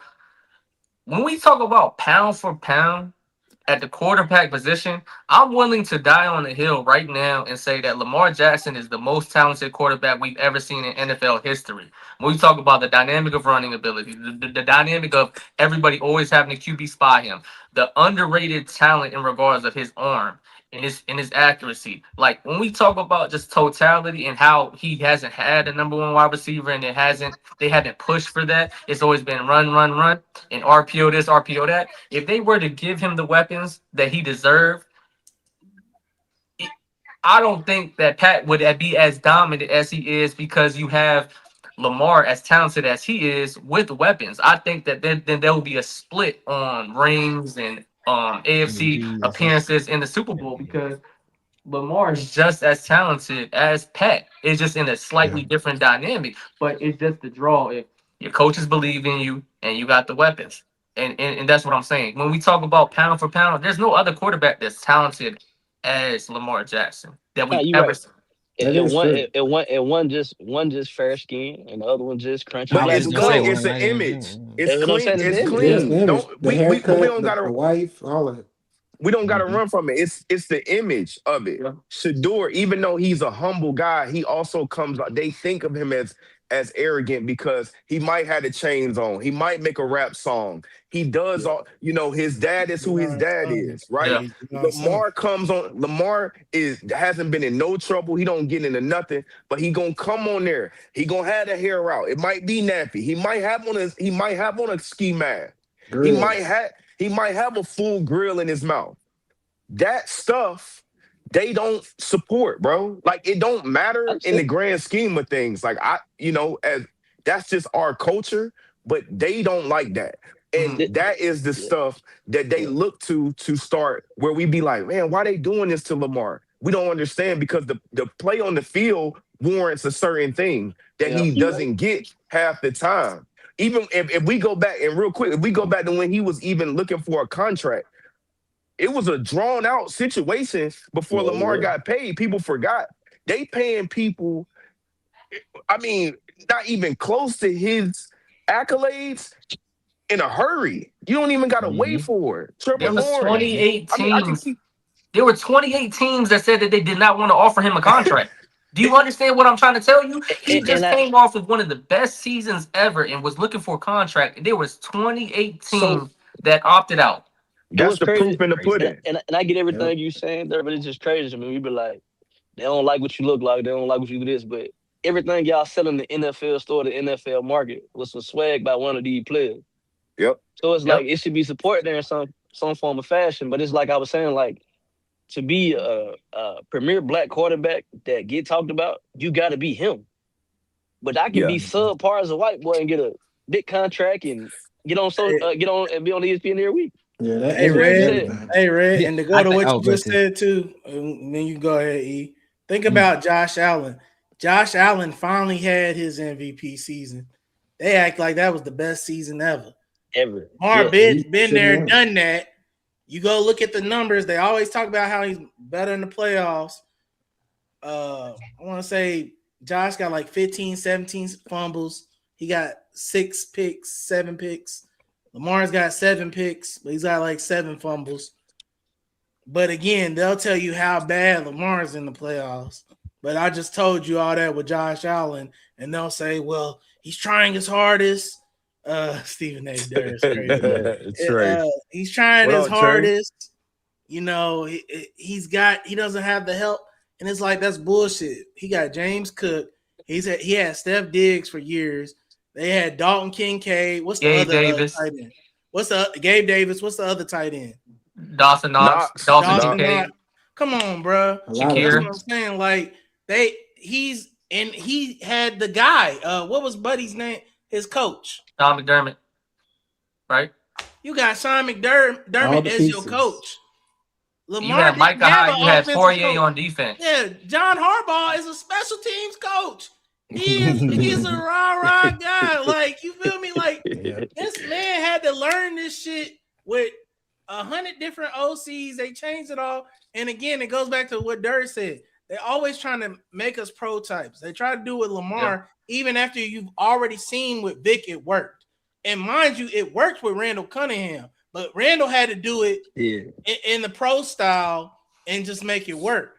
When it got to Vic, they was like, shit, well, now we got to, because the way Vic out here is doing this thing, we got to just shut the fuck up. But even after Vic, boom, you got your Colin Kaepernicks of the world. You keep showing you this shit work, and y'all was playing with it for years. Now we finally at a point where more than half of the quarterbacks is black. So we might get to a point where the whole league is black. Every starting quarterback. Yeah, let's definitely get into that. No, you're right. You're right. And I'm going to end the closing. Josh Allen hasn't earned anything that he has on his belt, right? Like, in his career, they were saying the headliner going into next season was Cole Beasley. He is the best decision maker as a quarterback going into next year. And I looked and I said, bro, he has the most takeaways as a quarterback in the last 5-6 years since he's been in the league.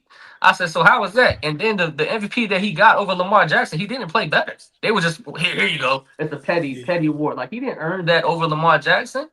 Like, they just wanted to try to make him the poster child and what's what. He's a baller. He's a great quarterback. But when it comes to accolades and winning the playoffs and all the intangibles that they ask for Lamar Jackson, Josh Allen doesn't provide that metric in any way, form, or facet. So make sure that when you do the checklist, it's an even playing field, even though we know it's not going to be. But I'm just saying, but that shit, sometimes that should be gas when you got a lot of them big platforms pushing you. Yeah, that's what it is. Yeah, man. All right, man. Come on, man. Let's get up out of here, man. We'll be back. Oh, we trying to say, Rick. Go ahead. Pat Bev lock that shit up. You know what I'm talking about. Listen, I saw that. All I gotta say is line it up. Line it up. That's all I got to say. Come out here and play them ones. You got to get in the field. All that shit cute. Come on out here. But I do like Pat Bev energy. Man, Pat Bev I do like Pat Bev energy. But yeah, hey, we gonna come back. Me and Red, we doing interview today with Wesley Witherspoon, man. Yeah, Wesley Witherspoon, man. Top 50 player in the nation in high school. Yes, sir. He played under Calipari before Calipari left and went to Kentucky. And he went to the NBA. He played for the Spurs for a season, maybe for a half a season. Yes, sir. Yeah, man. Stars. So we'll be Georgia back. Stars legend, man. Georgia Stars legend, man. But yeah, we'll be back. I think that's at 5 p.m. 5 p.m. We'll be back. We're interviewing him. Yeah, man. So anyway, like, comment, subscribe, E-Lab Podcast, man. We gone. Yo, Pod, y'all.